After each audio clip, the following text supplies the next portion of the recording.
Hello viewers, মনির feeling চ্যানেলের পক্ষ থেকে আমি মিষ্টি। আমাদের ভিডিওগুলোর নোটিফিকেশন সবার আগে পেতে চাইলে নিচে থাকা সাবস্ক্রাইব বাটন ক্লিক করে পাশে থাকা বেল আইকন এক্ষুনি প্রেস করে রাখুন। আর আমাদের ভিডিওগুলিতে লাইক দিয়ে শেয়ার করতে মোটেও ভুলবেন না।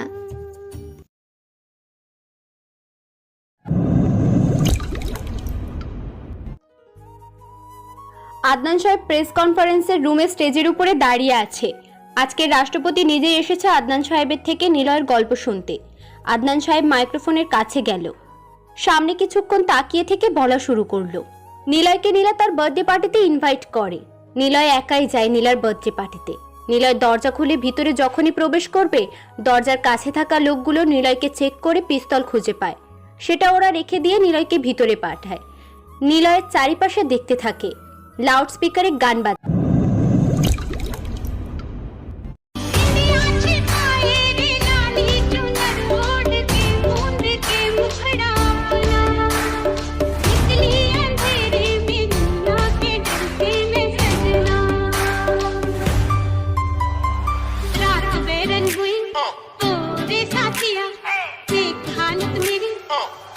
নিলয় মিউজিকের সাথে ডান্স শুরু করে দেয়।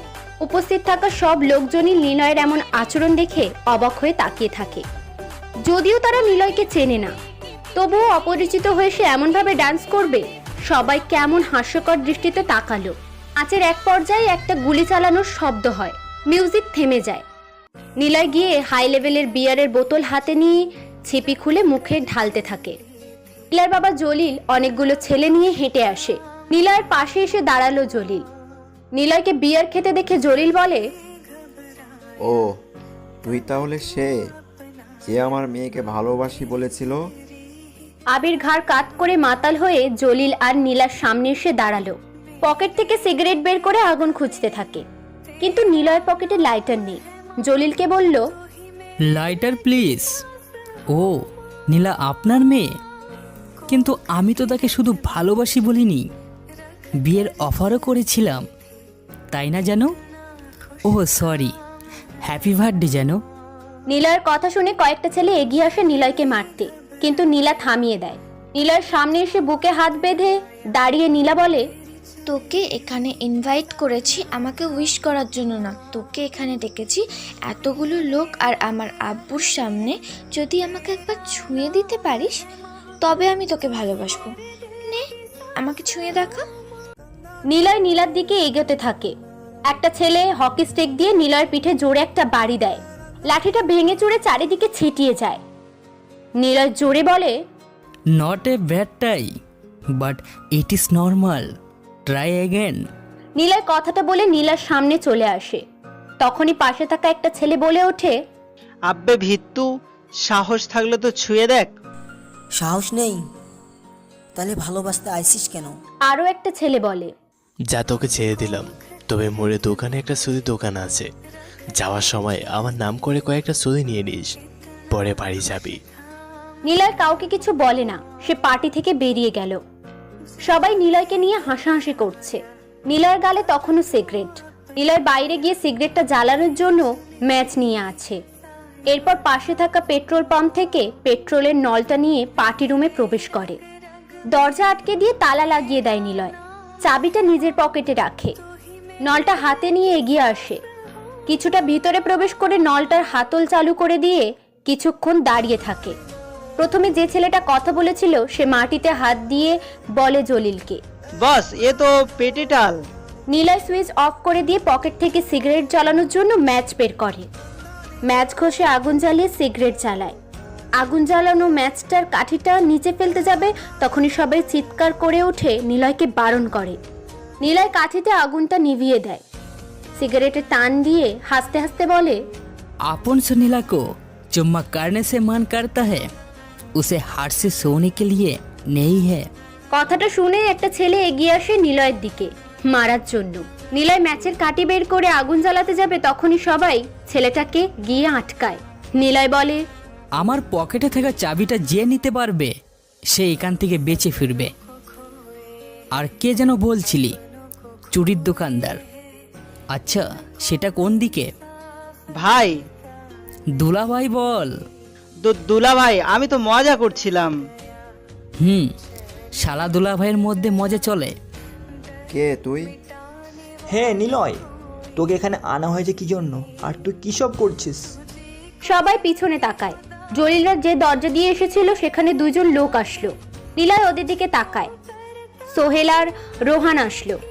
সোহেল বলে, এখানে আমরা 4 জন ছাড়া যেন কেউ না থাকে, এখনই ঘর খালি করো সবাই। নিলয় পকেট থেকে চাবি বের করে দেয়। নিলয়কে রোহান বলে, তোকে যে জন্য আনা হয়েছে সেটা কেন করছিস না? প্ল্যান কি? আমি তোকে প্ল্যান বলছি। যে আসবে সে কিন্তু খুব সাধারণ কেউ না, সে নামে মিনিস্টার, কিন্তু ও চাইলে সব পারে। পার্টি অফিসে আসার পথে ছোট একটি রাস্তা, সেখানে শহরের কোনো লোক থাকে না, কেবল থাকবে সেখানে ওর সিকিউরিটিরা। তাকে মারতে হবে ওখানে। নিলয় কারো প্ল্যান নিয়ে চলে না, বরং সে তার মতো করেই কাজ করে। আমি ওকে পার্টি অফিসের মধ্যেই মারব। কি, তুই কি পাগল হয়ে গিয়েছিস? সঠিক সময়ের জন্য অপেক্ষা করুন। নিলয় সেখান থেকে চলে যায়। আদনান সাহেব চুপ হয়ে গেল। তিনি আর কিছুই বলে না। স্টেজে থেকে নেমে তিনি চলে গেলেন। পাগলাটে স্বভাবের জন্য আদনান সাহেব বেশ পরিচিত। তিনি নিজের মতো করেই নিলয়ের গল্প বলে, আবার কি যেন ভেবে চুপ হয়ে যান তিনি। আবির ক্লাসে এসে বসে। শেষ বেঞ্চে আবির মাথা রেখে শুয়ে থাকে। একে একে সবাই ক্লাসে আসতে থাকে। ক্লাস শুরু হওয়ার সময় চলে আসলো। নুসু ম্যাম ক্লাসের মধ্যে আসলো। আবির জানে না ম্যাম ক্লাসে এসেছে। আবির চোখ বন্ধ করে শুয়েছিল। নুসু ম্যাম ক্লাসে আসতেই সব স্টুডেন্টসরা দাঁড়িয়ে সম্মান দিল। নুসু ম্যাম সবার দিকে তাকিয়ে বসতে যাবে, ঠিক সেই সময় আবিরকে শুয়ে থাকতে দেখল। নুসু ম্যাম সবাইকে বসতে বলে আবিরকে ডাক দেয়। সব স্টুডেন্টসরা পিছনে তাকায়, দেখে আবির বেঞ্চে মাথা রেখে শুয়ে আছে। আবির, স্ট্যান্ড আপ। আবির, ওঠো। আবির লাফ দিয়ে উঠে। পুরো ক্লাস আবিরের এমন আচরণ দেখে হেসে উঠল। নুসু ম্যাম রাগী চোখে আবিরের দিকে তাকিয়ে আছে। আবিরকে শুনিয়ে বলল, শোনো, তোমার মতো অভদ্র স্টুডেন্ট আমি কখনো দেখিনি। এমন কেন তুমি? এক কথায় তুমি সবচাইতে বেয়াদব ছেলে। আগামীকাল পরীক্ষাতে 50 মার্কসে পাশ ফেল নির্ধারণ করা হয়েছে। তুমি যদি ইংরেজিতে 25 পাও তবেই আমার ক্লাসে থাকতে পারবে, না হলে কখনো আমি যেন তোমাকে আমার ক্লাসে দেখতে না পাই, মনে থাকে যেন। আবির বেঞ্চে বসে পড়ল। সামনে ম্যামের দিকে তাকালো। নেহা ঘাড় ঘুরিয়ে আবিরের দিকে তাকিয়ে আছে। আবির তাকাতেই নেহা ইশারা করে বলল, চিন্তা করো না, আমি হেল্প করব। আবির মুচকি হাসলো।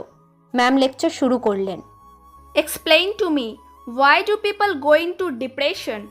অনেক স্টুডেন্টস ইংরেজিতে কেন মানুষ ডিপ্রেশনে পড়ে তার ব্যাখ্যা দিতে লাগলো। ক্লাসের অতিশয় ফার্স্ট বয় ইংরেজিতে বলল, ম্যাম, মানুষের মস্তিষ্ক কেবল একদিকে সংবলিত করে না, নানা দিকেই ভাবতে থাকে। মস্তিষ্কের সাথে মনের সম্পর্কও আছে। মনের খোরাক পূরণে মস্তিষ্কের চিন্তা হয়, যার জন্য মানুষ ডিপ্রেশনে থাকে। বুঝলাম, তবুও এক্সপ্লেনেশনটা আমার ভালো লাগেনি। আর কেউ কিছু বলবে? বলবে না? তোমরা সবাই সাইকোলজি নিয়ে কেন পড়ছো? কালকে যদি পরীক্ষাতে সবার 30-এর বেশি মার্কস না আসে, সবার জন্য শাস্তি আছে বলে দিলাম। ধুর, তোমাদের ক্লাসে থাকতেই আমার ভালো লাগছে না। নুসু ম্যাম সবকিছু গুছিয়ে বের হবে। আবির বসা থেকে উঠে দাঁড়িয়ে বাংলায় বলে, ম্যাম, ডিপ্রেশন সম্পূর্ণ মনের দুর্বলতা। মস্তিষ্কর পরে মনের সাথে এই দুর্বলতার অংশ নেয়। ডিপ্রেশন হয় মূলত প্রিয় মানুষ বা বলা যায় প্রিয় যে কোনো কিছু হারানোর পরেই। যেমন আপনি আপনার সন্তানকে ভালোবাসেন, সে যদি এখন আপনাকে না জানিয়ে হুট করে বাসা থেকে কারো সাথে পালিয়ে যায়, তখন আপনি আপনার সন্তানকে নিয়ে ভাববেন আপনি এই অবধি সন্তানের জন্য কি করেছেন, ভাববেন কতখানি তাকে ভালোবাসেন। আর এই ভাবনাটা আসবে মস্তিষ্ক থেকে। মন আরও ভেঙে পড়বে, আপনি অস্বাভাবিকভাবে চলবেন। তবে সবাই এমন হয় তা না। অনেক মানুষ নিজের মনকে কন্ট্রোল করতে পারে। তারা 2 মিনিটে সব কষ্ট দুঃখকে সরিয়ে নিয়ে চিল করতে পারে। প্রতিটা মানুষই ডিপ্রেশনে পড়ে বা পড়বে, কারণ একটাই, সব মানুষের পিছনে একটা কষ্টের গল্প থাকে। হতে পারে প্রেম ঘটিত বিষয়, বা পারিবারিক, বা পিতামাতা, বা নিজস্ব ঝামেলা।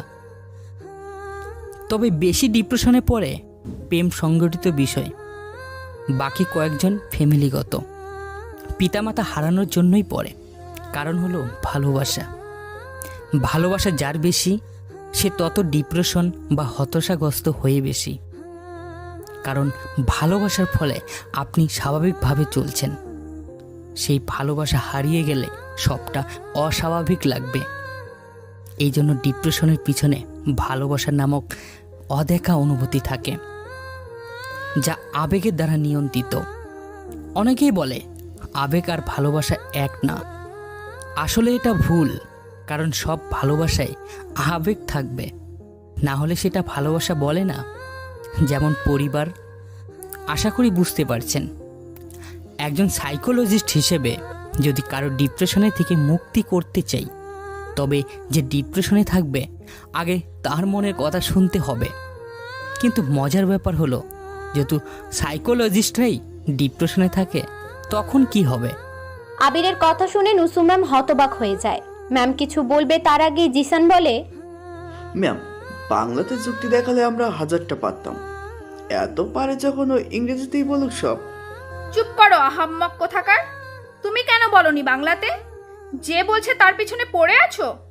তোমাদের মতো কয়েকটা লোকের জন্য যে এগিয়ে যায় সেও এগোতে পারে না। বেয়াদ্দব একটা। বের হয়ে যাও আমার ক্লাস থেকে। আবিরের কথা শুনে জয় নিধিকে কানে কানে বলে, ছেলেটা কিন্তু জিনিয়াস। নিধি মুচকি হাসে, আবিরের দিকে চেয়ে থাকে। আবির আর চোখে নেহার দিকে তাকায়। নেহা এখনো অবাক চোখে তাকিয়ে আছে। নুসুম ম্যাম বলে, তুমি তো ইংরেজি বোঝো না, তাহলে আমি কি নিয়ে প্রশ্ন করেছি সেটা তুমি কিভাবে বুঝলে? নিধি বলেছে বাংলাতে, তাই আমি শুনে বাংলায় বলেছিলাম। ও গুড, বসো, কালকের এক্সামের জন্য প্রস্তুত হও। নুসুম ম্যাম চলে গেল। নিধি আবিরের পাশে এসে বসলো। এই, আমি কখন তোমাকে বাংলায় বলেছিলাম প্রশ্নটার ব্যাপারে? আসলে আমি সরি, নিয়া আমাকে ইশারায় ডেকে কাগজে লিখে দিয়েছিল, সেই জন্য বুঝে নিয়েছিলাম। নেহার নাম বললে যদি ম্যাম বকা দিত, তাই ভয়ে আপনার নাম বলেছি। বুঝলাম, আমাকে তুমি করেই বলতে পারো, আমরা তো ক্লাসমেট, তাই না? আবির চলে যায় ক্লাস থেকে। নেহা ভাবতে থাকে, কে ছেলেটা? ইংরেজি বই পড়ে, ইংরেজিও জানে, অথচ সবার সামনে সে নিজেকে সব কিছু থেকে গোপন রাখে। এমনটা কেন করে? আচ্ছা, আজ তো মিষ্টিদের বাড়ি যাবে আবির, দেখা যাক সেখানে কি হয়। মিষ্টির সাথে যদিও না, না, কি সব ভাবছে। নিধি নেহার পাশে এসে বসলো। আমরা তো ক্লাসমেট, চলো ফ্রেন্ডশিপ করি। আচ্ছা ফ্রেন্ডস। ও জয় আমার ভাই, আমি নিধি। আমি আমি জানি তুমি নেহা। আবির তোমার কথা বলেই চলে গেল। আমার কথা কেন? কি বললো? এই যে ম্যামের প্রশ্নটা, তুমি বাংলাতে ওকে কাগজে লিখে দেখিয়েছিলা। নেহা অবাক হয়, আবার পুরোপুরি শিওর হয় আবির ইংরেজি জানে। কিন্তু সে কেন গোপন রেখেছে সেটা জানতে হবে। নিধির সাথে নেহার ফ্রেন্ডশিপ হয়ে যায়। নিধি, নেহা, মিথিলা, জয়, ক্লাসের ফার্স্ট বয় আতিক, এরা এখন একটা ফ্রেন্ড গ্রুপ। সাথে আবিরও আছে, তবে আবির এখনো যুক্ত হয়নি। নেহা বা নিধি দুজনেই আবিরকে এই ফ্রেন্ড গ্রুপের মধ্যে জয়েন করানোর জন্য প্ল্যান করছে। আদনান সাহেব বাড়িতে বসে আছেন, ওনার কিছু একটা নিয়ে চিন্তা হচ্ছে। আবিরের কথাগুলো সে কাল থেকে ফেলতে পারছেন না। আবিরের মাঝে রহস্য আছে অনেক, কিন্তু ঠিক ধরাও যাচ্ছে না। আবির ভার্সিটি থেকে বের হয়ে তাড়াতাড়ি বাসায় চলে আসে, কারণ আদনান সাহেবের বইটার কথা মনে পড়ে যায় ওর। বাড়িতে এসে দেখে আদনান সাহেব বসে আছে। আবির সালাম দিয়ে নিজের ঘরে যাবে, আদনান সাহেব ডাক দেয়, আবির শোনো। জি স্যার। নিলয়ের গল্প তোমার সাথে করতে কেন জানি না বেশ ইন্টারেস্টিং ফিল করি আমি। জি বলুন। না থাক, রাতে রুমে এসো, দুজন চা খেতে খেতে গল্প করব, কেমন? আবির ওর রুমে চলে আসে। বালিশ উঁচু করে দেখে সেখানে বইটি রাখা। যাক, কেউ তাহলে দেখেনি। কেন যে এমন একটা ভুল করলাম, নেক্সট টাইম এমন করা যাবে না। আবির মনে মনে কথাগুলো বলে। রাত 8টা বাজে। আদনান সাহেবের পাশে দাঁড়িয়ে আছে আবির। আদনান সাহেব সিগারেট টেনে যাচ্ছেন। আবিরের দিকে তাকিয়ে উনি বলা শুরু করলেন, সেই দিনটা আসলো, নিলয়কে যাকে মারার জন্য আনা হলো সেই শহরে আসলো, কিন্তু সে কোনো সাধারণ লোক ছিল না। যে এসেছে সে হলো আর্থ কোম্পানির 5 জনের মধ্যে যে গোপনে ছিল তার ছেলে, নাম আরিয়ান। আর আরিয়ান হলো বর্তমানে আর্থ কোম্পানির মালিক, সেই সব কিছু চালায়। ঘটনাক্রমে জানা যায় আরিয়ান ওর বাবাকে মেরে ফেলে, সেই কারণেই সে হলো কোম্পানির মালিক। আর আরিয়ান মালিক হওয়ার পর বাকি সদস্যরা তাকে মেরে ফেলার জন্য নিলয়কে ভাড়া করে। নিলয় এসব কিছুই জানে না, সে কেবল জানতো তাকে কাউকে মারার জন্য আনা হয়েছিল। নিলয়ের প্ল্যান অনুযায়ী আরিয়ানকে সবার সামনে মারবে নিলয়। রোহানও নিলয়ের সাথে আরিয়ানকে মারতে যায়, কিন্তু আরিয়ান কোনো সাধারণ ডন নয়। নিলয় যেমন, আরিয়ানও তেমন ডন। রোহান আরিয়ানকে মারার জন্য পিস্তল তুলতেই আরিয়ানের লোক চারপাশ থেকে রোহানের পিস্তল দিয়ে ঘিরে ফেলে। আরিয়ান উঁচু জায়গায় দাঁড়ায়, সবাই মাথা নিচু করে নিল। নিলয় কেবল এক দৃষ্টিতে তাকিয়ে থাকে আরিয়ানের দিকে। আরিয়ান বলে, আমার বাবার জন্য তোরা সবাই খেয়ে পড়ে বেঁচে আছিস, আর তার ছেলেকে মারার জন্য তোরা এখানে এসেছিস। চাইলেই আমি তোদের সবকটাকে এখানে মারতে পারতাম, কিন্তু মারবো না, কারণ আমি তোদের মারলে তোরা আমায় ভয় পাবি না, আর যদি বাঁচিয়ে রাখি তবে সারা জীবন আমাকে ভয় পাবি, আর এই ভয় আমি সবসময় তোদের চোখে দেখতে চাই। আরিয়ান চলে যায়। রিফত, রোহান, সোহেল, জলিল সবাই গল্প করতে থাকে। নিলয় কিছুটা দূরে দাঁড়িয়ে ওদের গল্প শুনতে থাকে। রিফত বলে, আরিয়ানের জন্য আমরা সবাই ঠিকমতো ভাগ পাই না। ওকে না মারতে পারলে আমাদের কিছুই হবে না, ওকে মারতেই হবে। এত কিছু করলাম ওকে মারার জন্য, তবুও সবটা ব্যর্থ হয়েছে। তাকে কি মারা যাবে না? বারবার কেন সে পিস্তলের সামনে থেকে বেঁচে ফিরে যায়? ওকে মারাটা যতটা সহজ ভাবা, আসলে ততটা সহজ না। তাকে মারতেই হবে, আর সেটা আমাদের কাজ নয়। আমার প্রচুর রাগ হচ্ছে। আগে ওই শালাকে মেরে আসি, যে আমার মেয়েকে জ্বালিয়েছে আর কাজ করতে পারেনি। জলিল এগিয়ে যায় নিলয়ের দিকে। ঠিক তখনই আদনান আর আবিরের পাশে নেহা এসে দাঁড়ায়। নেহা বলে ওঠে, তোমার নিলয় ফেল হয়ে গেল, সে মারতে পারলো না আরিয়ানকে। সেরে ফেল, কিন্তু মাঝে মাঝে হার বানার মাঝে জিতটাও থাকে। আরিয়ানকে মারার জন্য ওরা অনেকদিন যাবত চেষ্টা করছিল, কিন্তু পারেনি। যাকে ভাড়া করে আনা হয়েছিল সে কই? জলিল পিস্তল হাতে নিলয়ের দিকে যায়। রিফাত বলে, আরিয়ানকে মারার শেষ সুযোগটা চলে গেল। শালা দুনিয়ার কিং মনে করে, ও ক্ষমতা ওর কাছে রাখতে চায়। কেউ পারবে তো ওকে বাঁধতে।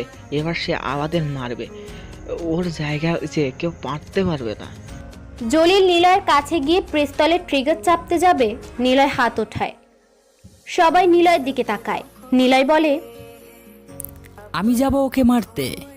लड़ाई पे कौन पहला मारता है उसे कोई फर्क नहीं पड़ता। फर्क इसे पड़ता है कि लड़ाई पे कौन नीचे पड़ता है। যাকে মারার জন্য আমাকে আনা হয়েছে তাকে না মেরে আমি এখান থেকে যাব না। ও যেখানেই থাকুক, যেভাবেই থাকুক না কেন, আমি ওকে এই জায়গাতেই মারব। চাঁদ যেমন অপেক্ষা করে রাতের জন্য, সূর্য যেমন অপেক্ষা করে ডোবার জন্য, তেমন দুনিয়া অপেক্ষা করছে নিলয়ের জন্য। নিলয়ের কথা শুনে সবাই অবাক হয়ে বসা থেকে উঠে দাঁড়ায়। জলিল বলে, যা ওখানে। নিলয় চলে আসে সেখানে, কিন্তু আসার পথে নিলয়ের সামনে আরিয়ানের লোকজন পড়ে। তাদের সাথে মারামারি করে নিলয় ঢাকাতে এসে পৌঁছায়। নিলয় এখন ঢাকাতে। আদনান সাহেবের বইটাতে আর কিছুই লেখা নেই। ঢাকাতে আসবার সময়টুকু নিয়ে লিখেছিলেন। তিনি আর কিছুই জানেন না, তাই আর তিনি লেখেননি। বাকি কি হয়েছিল সেসব নিলয় জানে। নীলা কোথায় বা নীলা কি মারা গিয়েছে সেসব নিলয় জানে। নিলয়ের পরে কি করেছিল আদনান সাহেব জানেন না। আবির আদনান সাহেবের কাছ থেকে চলে এলো।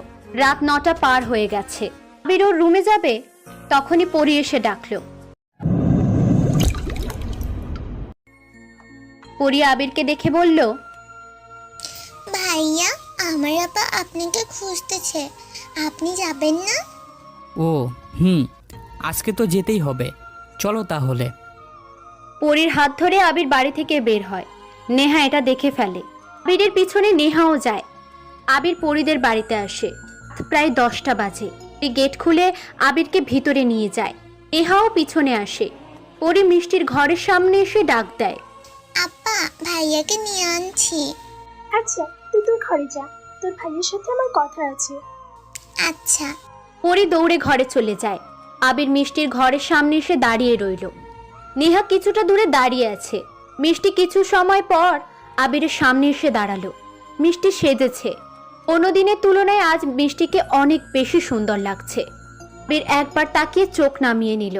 মিষ্টি আবিরের হাত ধরে ঘরে নিয়ে যায়। দরজা আটকে দিয়ে মিষ্টি আবিরের সামনে বিছানায় গিয়ে বসে। নেহা দৌড়ে জানালার কাছে গিয়ে দাঁড়ালো। জানালার পর্দা সরিয়ে ঘরের মধ্যে তাকালো নেহা। শুরু করেন, আপনি যেভাবে ইচ্ছে যতদিন খুশি আমাকে আপনার মতো ব্যবহার করতে পারেন। আপনি অনেক উপকার করেছেন। আপনি চাইলে আমি সারা জীবন আপনার সাথে এইভাবেই থাকতে চাই। কোনো প্রশ্ন ছাড়াই আপনি যখন খুশি আমাকে ব্যবহার করতে পারবেন। আবির শব্দ করে হাসছে। চেয়ার টেনে মিষ্টির সামনে বসলো। মিষ্টি আবিরের দিকে কৌতূহলী দৃষ্টিতে তাকিয়ে আছে। নেহা হতভম্ব হয়ে দেখছে। বারবার নেহার মন বলছে, আমার এখন কি করা উচিত? চিৎকার নাকি বাধা নাকি এখান থেকে চলে যাওয়া? আবিরকে কতই না ভালো ভেবেছিলাম, কিন্তু আবির মিষ্টির দিকে তাকায়। মিষ্টি আবিরের হাত ধরে বলে, দেরি করছেন কেন? আপনার কাছে সারা রাত সময় আছে। দেরি করলে সময় নষ্ট হবে। এখনই শুরু করুন। দাঁড়ান, আমি সবকিছু খুলছি। মিষ্টি গা থেকে কাপড় খুলতে যাবে তার আগেই আবির কষিয়ে একটা চড় বসিয়ে দেয় মিষ্টির গালে। মিষ্টি বোবার মতো তাকিয়ে আছে আবিরের দিকে, আর নেহা তাকিয়ে আছে অবাক হয়ে। আবির বলে, এত প্রতিদান দেওয়ার শখ? তাহলে যে মা তোমাকে জন্ম দিয়েছে তার কথা শুনে কেন প্রতিদান দিচ্ছ না? যে বাচ্চা মেয়ে সারাটা সময় তার আপার সঙ্গ চায় তার প্রতিদান কেন দিচ্ছ না? আমি চাইলে তোমার মতো অল্প দামের মেয়েকে নয় বরং আরও দামি কোনো মেয়ে বা মডেলকে প্রতি রাত নিজের আনন্দ করার জন্য ব্যবহার করতাম। বুকারি হাদিস আছে, এক ভিক্ষুক নবীর কাছে ভিক্ষা চাইতে আসে। নবীজি তাকে বলে, কেন তুমি ভিক্ষা করছো? ভিক্ষুকটা বলে, হুজুর আমার কাছে একটা জামা আর একটা গিলাস ছাড়া কিছুই নেই। নবীজি তাকে সেগুলো আনতে বলে। সেই দুটো জিনিস নিলামে 2 দিরহাম দিয়ে বিক্রি করে। 1 দিরহাম প্রথম দিয়ে বলে, যাও বাড়িতে খাবার কিনে দিয়ে আসো। বাকি 1 দিরহাম দিয়ে কুড়োল কিনতে বলে। সেই কুড়োল দিয়ে ভিক্ষুককে গাছ কেটে উপার্জন করতে বলে। আসলে নবীজি চাইলে সব টাকা হাতে দিয়ে ভিক্ষুককে পাঠিয়ে দিতে পারতেন, কিন্তু না, তিনি উপার্জনের রাস্তা দেখিয়ে দিয়েছে যেন সে ভিক্ষা নয় কাজ করে খেতে পারে। কষ্ট করে উপার্জনের মাঝে বরকত আছে। তুমি চাইলে সেগুলো করতে পারতে, এমন পথ না বাঁচলেও পারতে। মিষ্টি কিছু সময় আবিরের দিকে তাকিয়ে রইল। এরপর শব্দ করে হাসতে লাগলো মিষ্টি। আবির মিষ্টির হাসি দেখে কপাল কুঁচকে তাকালো। মিষ্টি বলে, আমার মতো এমন হাজারটা মেয়ে পড়ে আছে, সবার গল্প একই রকম হয় না। আমিও তো কাজের জন্য গিয়েছিলাম আদনান সাহেবদের বাড়িতে, কিন্তু ওই হৃদয় নেশা করে এসে আমাকে ধর্ষণ করে। হৃদয়ের বাবাকে সব বলতে আমাকে লাথি মেরে অনেকগুলো টাকা দিয়ে বের করে দেয়। কই, সেদিন তো কেউ কিছু বলেনি আমাকে। আমিও তো কাজ করেই খেতে চেয়েছিলাম। এরপর আস্তে আস্তে আমি এই কাজে জড়িয়ে পড়ি। মায়ের প্রতিদান, তাই না? তিনি তো জানেই না আমার সাথে হৃদয় কি করেছিল। শুনুন আবির সাহেব, কাদায় পড়লে সবাই পাশে দাঁড়িয়ে বলবে, যদি দেখে হাঁটতিস তাহলে পড়তিস না, যদি পুরনো কাপড় পরতি তবে নষ্ট হতো না নতুন কাপড়। কিন্তু কেউ হাত বাড়িয়ে বলবে না, আয় উঠে আয়। আপনি ভুল করলে আপনাকে গালি দেওয়ার জন্য হাজারটা লোক পড়ে থাকবে, কিন্তু ভুল শুধরে দেওয়ার মতো কাউকে পাবেন না। লেকচার সবাই দিতে পারে, কিন্তু লেকচার শেষ করে তার কাছেই উপকার নিতে যান, সেই সরলতার সুযোগ নেবেই। এটাই দুনিয়া। আর দুনিয়ার মানুষগুলো বড্ড হিংসুটে। 5 টাকার রুটি রাস্তায় পড়ে থাকলে তুলে দেওয়ার মতো কেউ নেই, অথচ নিজে সেই রুটি তুলে খেতে গেলে সবাই হাসবে আর বলবে পড়ে থাকা রুটি খাচ্ছে, কি নির্লজ্জ। আবির স্তব্ধ হয়ে যায়, কোনো কথা বলতে পারছে না ও। নেহাও কখন যে কেঁদে ফেলেছে খেয়ালই করেনি। আবির কিছু না বলে ঘর থেকে বের হয়। মিষ্টি বিছানা থেকে নেমে আবিরকে পিছন থেকে ডাক দেয়। শুনুন আবির সাহেব, সেদিন আপনার আর মায়ের কথাগুলো শুনেছিলাম, বুঝেছিলাম আপনি 8-10টা খারাপ ছেলেদের মতো না। সেদিনই বুঝেছিলাম আমি যতই আপনাকে ডাকি না কেন আপনি আসার পরেও আমাকে ছুঁয়েও দেখবেন না। এটা অহংকার নয়, ভালো মানুষের পরিচয়। আপনার জন্যই আমি কাজগুলো ছেড়ে দেব। উপকার যখন করলেন তখন না হয় আরেকটা উপকার করবেন, কোনো ভালো জায়গাতে কাজ খুঁজে দিতে পারবেন যেখানে নারী লোভী লোক কখনো সামনে আসবে না। আবির ফিরে তাকায় মিষ্টির দিকে। মিষ্টি দরজা ধরে আবিরের দিকে চেয়ে থাকে। আবির কিছু না বলে বাড়ি থেকে বের হয়। নেহা অনেক আগেই পরীর বাড়ি থেকে বের হয়ে গেছে। আবির একা হাঁটছে, পকেটে হাত গুজে সে হাঁটছে। এদিকে জিসান আর শাওন ফোনে কথা বলছে। জিসান শাওনকে বলছে, আবিরকে তুলে আনতে যাব আমি। আর আমি মিষ্টিকে তুলে আনবো কাল রাতে। আবিরকে মারার পর মিষ্টিকে নিয়ে সারা রাত ফুর্তি হবে। ওকে, কালকে রাব্বি ভাইয়াকে সাথে নিয়ে ফুর্তি করা হবে। হৃদয়, আমি তুমি সবাই একসাথে মিষ্টিকে নিয়ে খেলা করব। ভাবতেই কেমন যেন আনন্দ লাগছে আমার। রাখি এখন, কালকে রাতে তাহলে রাব্বি ভাইয়ার গোডাউনে দেখা হচ্ছে। শাওন ফোন রেখে দেয়। দুজনেই বেশ খুশি, বিশেষ করে হৃদয় আরো বেশি খুশি, কারণ সে অনেক কিছুই করছে কিন্তু কেউ কিচ্ছু জানছে না।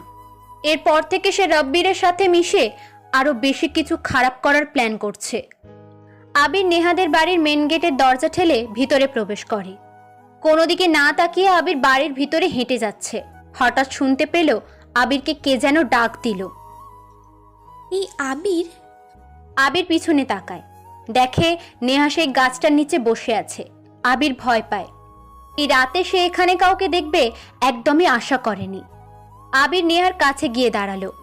সামনে এসে মাথা নিচু করে বলল, ম্যাম আপনি এখানে?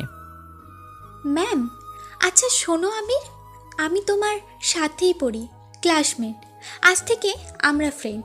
আমাকে ম্যাম বলবে না, নাম ধরে রাখবে, কেমন? আপনিই তো বারণ করেছিলেন, এমনকি নাম ধরে ডাকাতে চরও মেরেছিলেন। নেহা লজ্জা পায় আগের আচরণের জন্য। আবিরের হাত ধরে সে পাশে বসায়।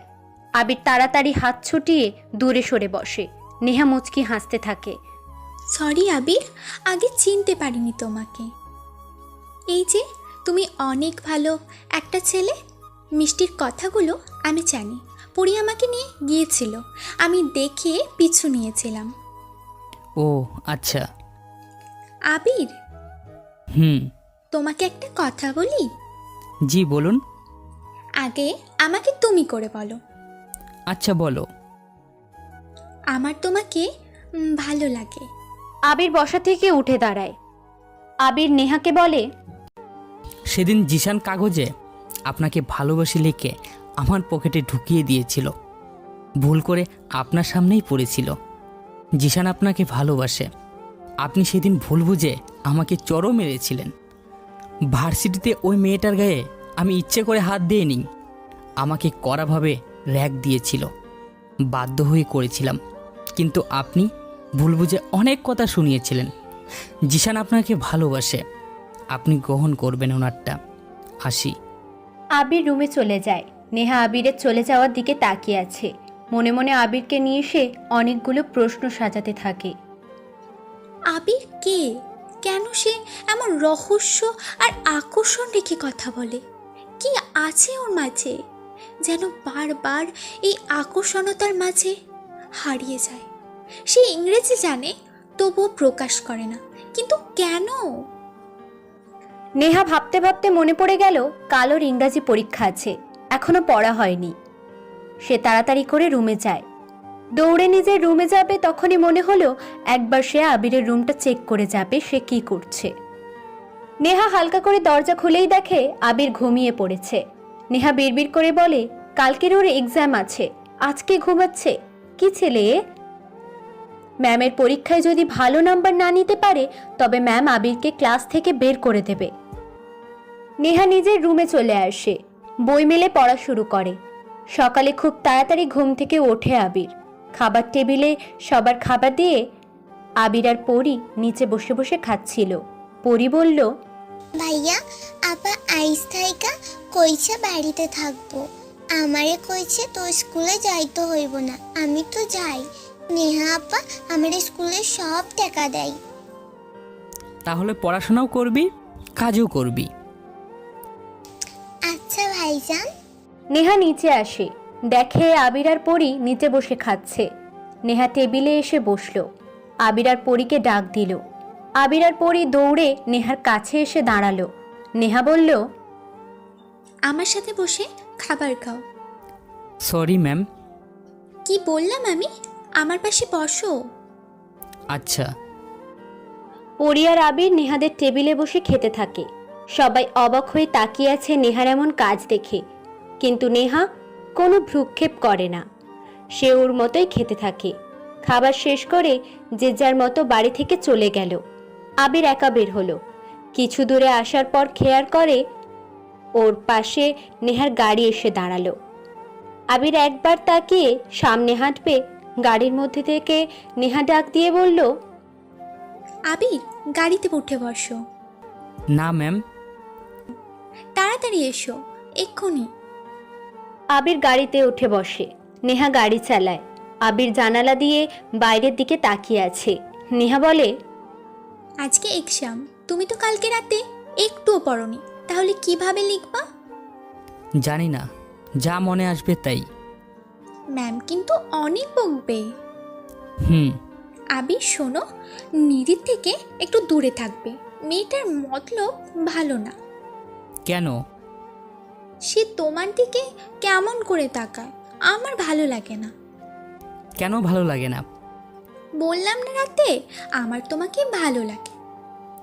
আমার ব্যাপারে খোঁজ না নিয়েই ভালো লাগিয়ে ফেললেন। পরে দেখা যাবে আমি খুব খারাপ। তোমাকে ঠিক করে নেব। আর তুমি কিন্তু এখনো আপনি করে বলছো। ক্যাম্পাসে এসে গেছি, নামি। আবির আর নেহা একই গাড়ি থেকে নামে। জিশান এটা দেখে অবাক হয়ে তাকালো। হৃদয়কে বলল, ভাই আমার নেহা আবিরের সাথে? আবিরকে তো আজ মেরেই ফেলবো আমি। ডাক দে ওকে। জিশান আবিরকে জোরে একটা ডাক দেয়। নেহা আবিরের হাত ধরে বলে, যেও না। আবির নেহার কাছ থেকে হাতটা ছাড়িয়ে বলে, সমস্যা নেই, কিছু কথা বলেই চলে আসবো, তুমি ক্লাসে যাও। আবির জিশানদের সামনে এসে দাঁড়ালো। জিশান এসে আবিরের চুলগুলো জোরে কয়েকবার টান দিয়ে বলল, শালা কুত্তা, তুই আমার নেহার সাথে কি করিস? মানে জানিস না, নাকামে করস। তোকে আজকেই মেরে পানিতে ফেলে রাখবো, বুঝলি? ভালোভাবে বলছি, তুই নেহার থেকে দূরে থাক, না হলে তোকে এমন কিছু করব তোর নিশানা অব্দি কেউ খুঁজে পাবে না। ভাই, আমি কখনো নেহার কাছে ঘেঁষিনি, কিন্তু আজকের পর ওর সাথে আমি প্রেম করব। তোকে দেখি আজকে কে বাঁচায়। যা বাঁচতে চাইলে চলে যায় এখান থেকে। আবির ওদের থেকে চলে আসলো। ওরাও একটু পর ক্লাসে এসে বসলো। কিছু সময় পর ম্যাম ক্লাসে আসে। সবাইকে আলাদা আলাদাভাবে বসিয়ে দিল। আবিরকে দিল সবার শেষে। ম্যাম বলল, আজকে ইংরেজিতে সাইকোলজির একটা গুরুত্বপূর্ণ অধ্যায় এক্সাম, মার্কস থাকবে 50। আশা করি সবাই ভালো করবে। ম্যাম সবাইকে খাতা আর প্রশ্ন দিল। সবাই ভালো মতোই পড়েছে। নুসু ম্যাম মাঝে মাঝে আর চোখে তাকাচ্ছে আবিরের দিকে। আবিরকে তিনি প্রতিদিনের মতো বেঞ্চে মাথা রেখে শুয়ে থাকতে দেখছে। একবারও লিখতে দেখেননি তিনি।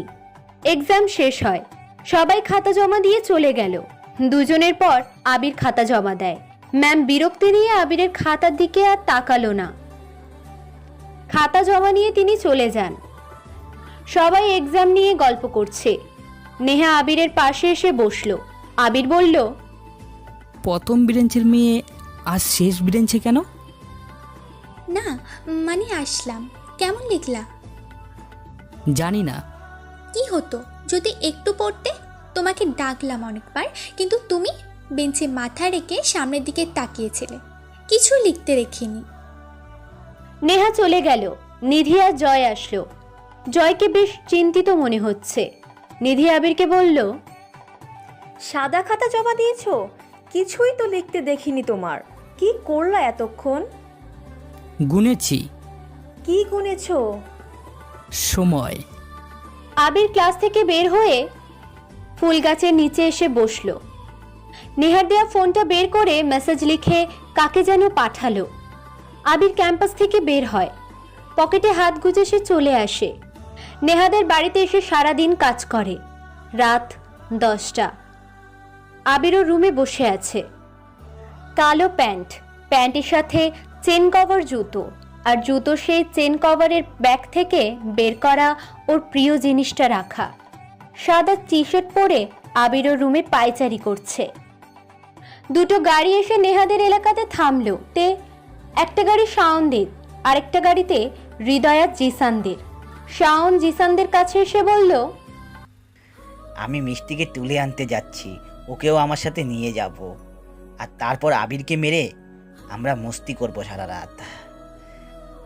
আমার একটা প্ল্যান আছে, আমি মিষ্টিকে তুলে আনবো, আর এটা পরি দেখবে। পরি যে আবিরকে ডাকবে, আবির পরির সাথে বের হবে। তখন আমরা আবিরকে ধরে নিয়ে গাড়িতে তুলে সোজা রাব্বি ভাইয়ের গোডাউনে যাব। ওকে? ওকে ব্রো, কাজ শুরু করে দাও। শাওন মিষ্টিদের বাড়িতে আসলো। মিষ্টিকে বাড়ি থেকে বের করে মুখের উপরে টেপ লাগিয়ে দিল। মাথায় একটা আঘাত করাতেই মিষ্টি জ্ঞান হারিয়ে পড়ে গেল। শাওন, ফয়সাল, সিপন মিষ্টিকে ধরে বাড়ি থেকে বের করে, আর পরি এটা দেখে দৌড়ে আবিরের কাছে যেতে থাকে। আবির নিজের ঘরে পায়চারি করছে। প্রায় রোজ রাতেই এমন সেজে পায়চারি করে। আবির আজকেও এমনটা করছে। বিছানায় বসতে যাবে, হঠাৎ কলিং বেল বেজে ওঠে। আবির দরজা খুলে দেখে পরি দাঁড়িয়ে আছে আর অনেক বেশি হাঁফাচ্ছে। কি হয়েছে পরি? তুই এত রাতে এখানে কেন? ভাইয়া, শাওনেরা আসছে। আমারে মুখে ট্যাপ মাইরা মাথায় বাড়ি দিয়া 3 জন ধইরা তুইলা নিয়ে যাইতাছে। আপনি আমার আপারে বাঁচান, ওরা আমার আপারে মাইরা ফেলাবে। আমার আপারে আয়না দেন ভাইয়া। আচ্ছা চল। আবির পরীকে নিয়ে বাইরে বের হয়। পরি আবিরের হাত ধরে হাঁটছে। পরিদের বাড়ির কাছাকাছি যেতেই হৃদয় এসে আবিরকে পিছন থেকে লোহার রড দিয়ে জোরে একটা বাড়ি দেয়। আবির ধপ করে মাটিতে পড়ে। সাথে সাথেই জিসান এসে কালো কাপড় দিয়ে মাথা আর চোখটা ঢেকে গাড়িতে তুলতে যাবে। পরি চিৎকার দেওয়া শুরু করে। হৃদয় পরির পেটে একটা লাথি মারে। পরি ছিটকে পড়ে যায়। তবুও পরি চিৎকার করবে, ঠিক তখনই শাওন এসে পরীকে একটা ধাক্কা দিল, আর পরি গিয়ে পাঁচিলের সাথে ধাক্কা খায়। পরির মাথাটা ফেটে গেল। মাথা ফেটে রক্ত বের হচ্ছে। পরি সেখানেই জ্ঞান হারিয়ে পড়ে রইল। দুটো গাড়ি পরিচিত এলাকা ছেড়ে দূরে চলে যাচ্ছে। প্রথম গাড়িতে একটি সুন্দরী মেয়ে, যাকে কিনা সমাজের মানুষেরা বেশ্যা নামে চেনে। আর দ্বিতীয় গাড়িতে আছে হাবাগোবা গরিব চুপচাপ থাকা একটা ছেলে। ওইদিকে রাস্তার দেওয়ালের একপাশে মাথায় রক্তারক্তি অবস্থায় পড়ে আছে ছোট্ট পরি।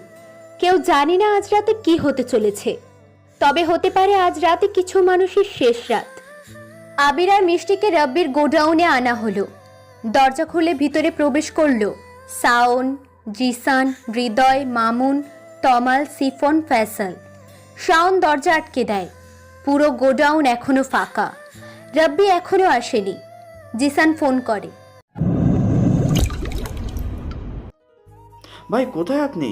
আবিরকে তুলে এনেছি। আসছি আমি, ওকে বেঁধে রাখ। ভাই, আপনার জন্য সারা রাত পার্টির ব্যবস্থা করেছি। একদম হোল নাইট পার্টি হবে, মস্তি হবে। একটা মাল আছে সাথে, চলে আসুন। শাওন জিসানের থেকে ফোনটা নিয়ে রাব্বিকে কথাগুলো বলল। শাওন মিষ্টিকে নিয়ে ফ্লোরে ফেলে দেয়। মিষ্টির মুখ থেকে কাপড়টা খুলে দিয়ে হাসতে থাকে। মিষ্টির হাত দুটোকে শক্ত দড়ি দিয়ে বেঁধে দিল শাওন। গোডাউনের মধ্যে থাকা টেবিলের উপরে থেকে পানির বোতল এনে মিষ্টির মুখের ওপরে পানি ছিটিয়ে দেওয়া হয়। মিষ্টি চোখ মেলে তাকালো। চারপাশে গোল হয়ে কয়েকজন ছেলে মিষ্টিকে দেখছে। সে ভয়ে চুপসে যায়। বিড়বিড় করে বলে, আমি কোথায়? শাওন হাঁটু ভাঁজ করে বসে, মিষ্টির চুলগুলোকে মুষ্টিবদ্ধ করে ধরে বলে, শোন খানকি, তুই এখন আমার কাছে, তোকে নিয়ে আজ সারা রাত মস্তি হবে। বেশি ভাব নিবি না, চুপচাপ থাক। আমাকে ছেড়ে দে, আমি এসব করব না। কেন, নতুন নাগর পাইছো? সালা বেশ। আমি এসব সাইরা দিছি আবিরের কথা মতো, আমাকে যেতে দে। আরে যাবি যাবি, এত তারা কিসের? তোরা নতুন ভাতাকে দেখ, ওই দেখ ওকে টেনে নিয়ে যাওয়া হচ্ছে। একটু পর ওকেও সোজা উপরে, বুঝেছিস? তোকে তো আজ রাতে কামড়ে কামড়ে খাবো রে। মিষ্টি শাওনের গালে থুতু দিয়ে দেয়। শাওন রেগে গিয়ে মিষ্টির গালে পরপর কয়েকটা চড় দিতে থাকে। পরে হাসতে হাসতে বলে, পাখিকে যতই খাঁচার মধ্যে রাখি না কেন, ডানা ঝাপতে ঠোঁট লম্বা করে তেড়ে আসবেই, কিন্তু খাঁচার বাইরে যেতে পারবে না। বেশি লাফাস না।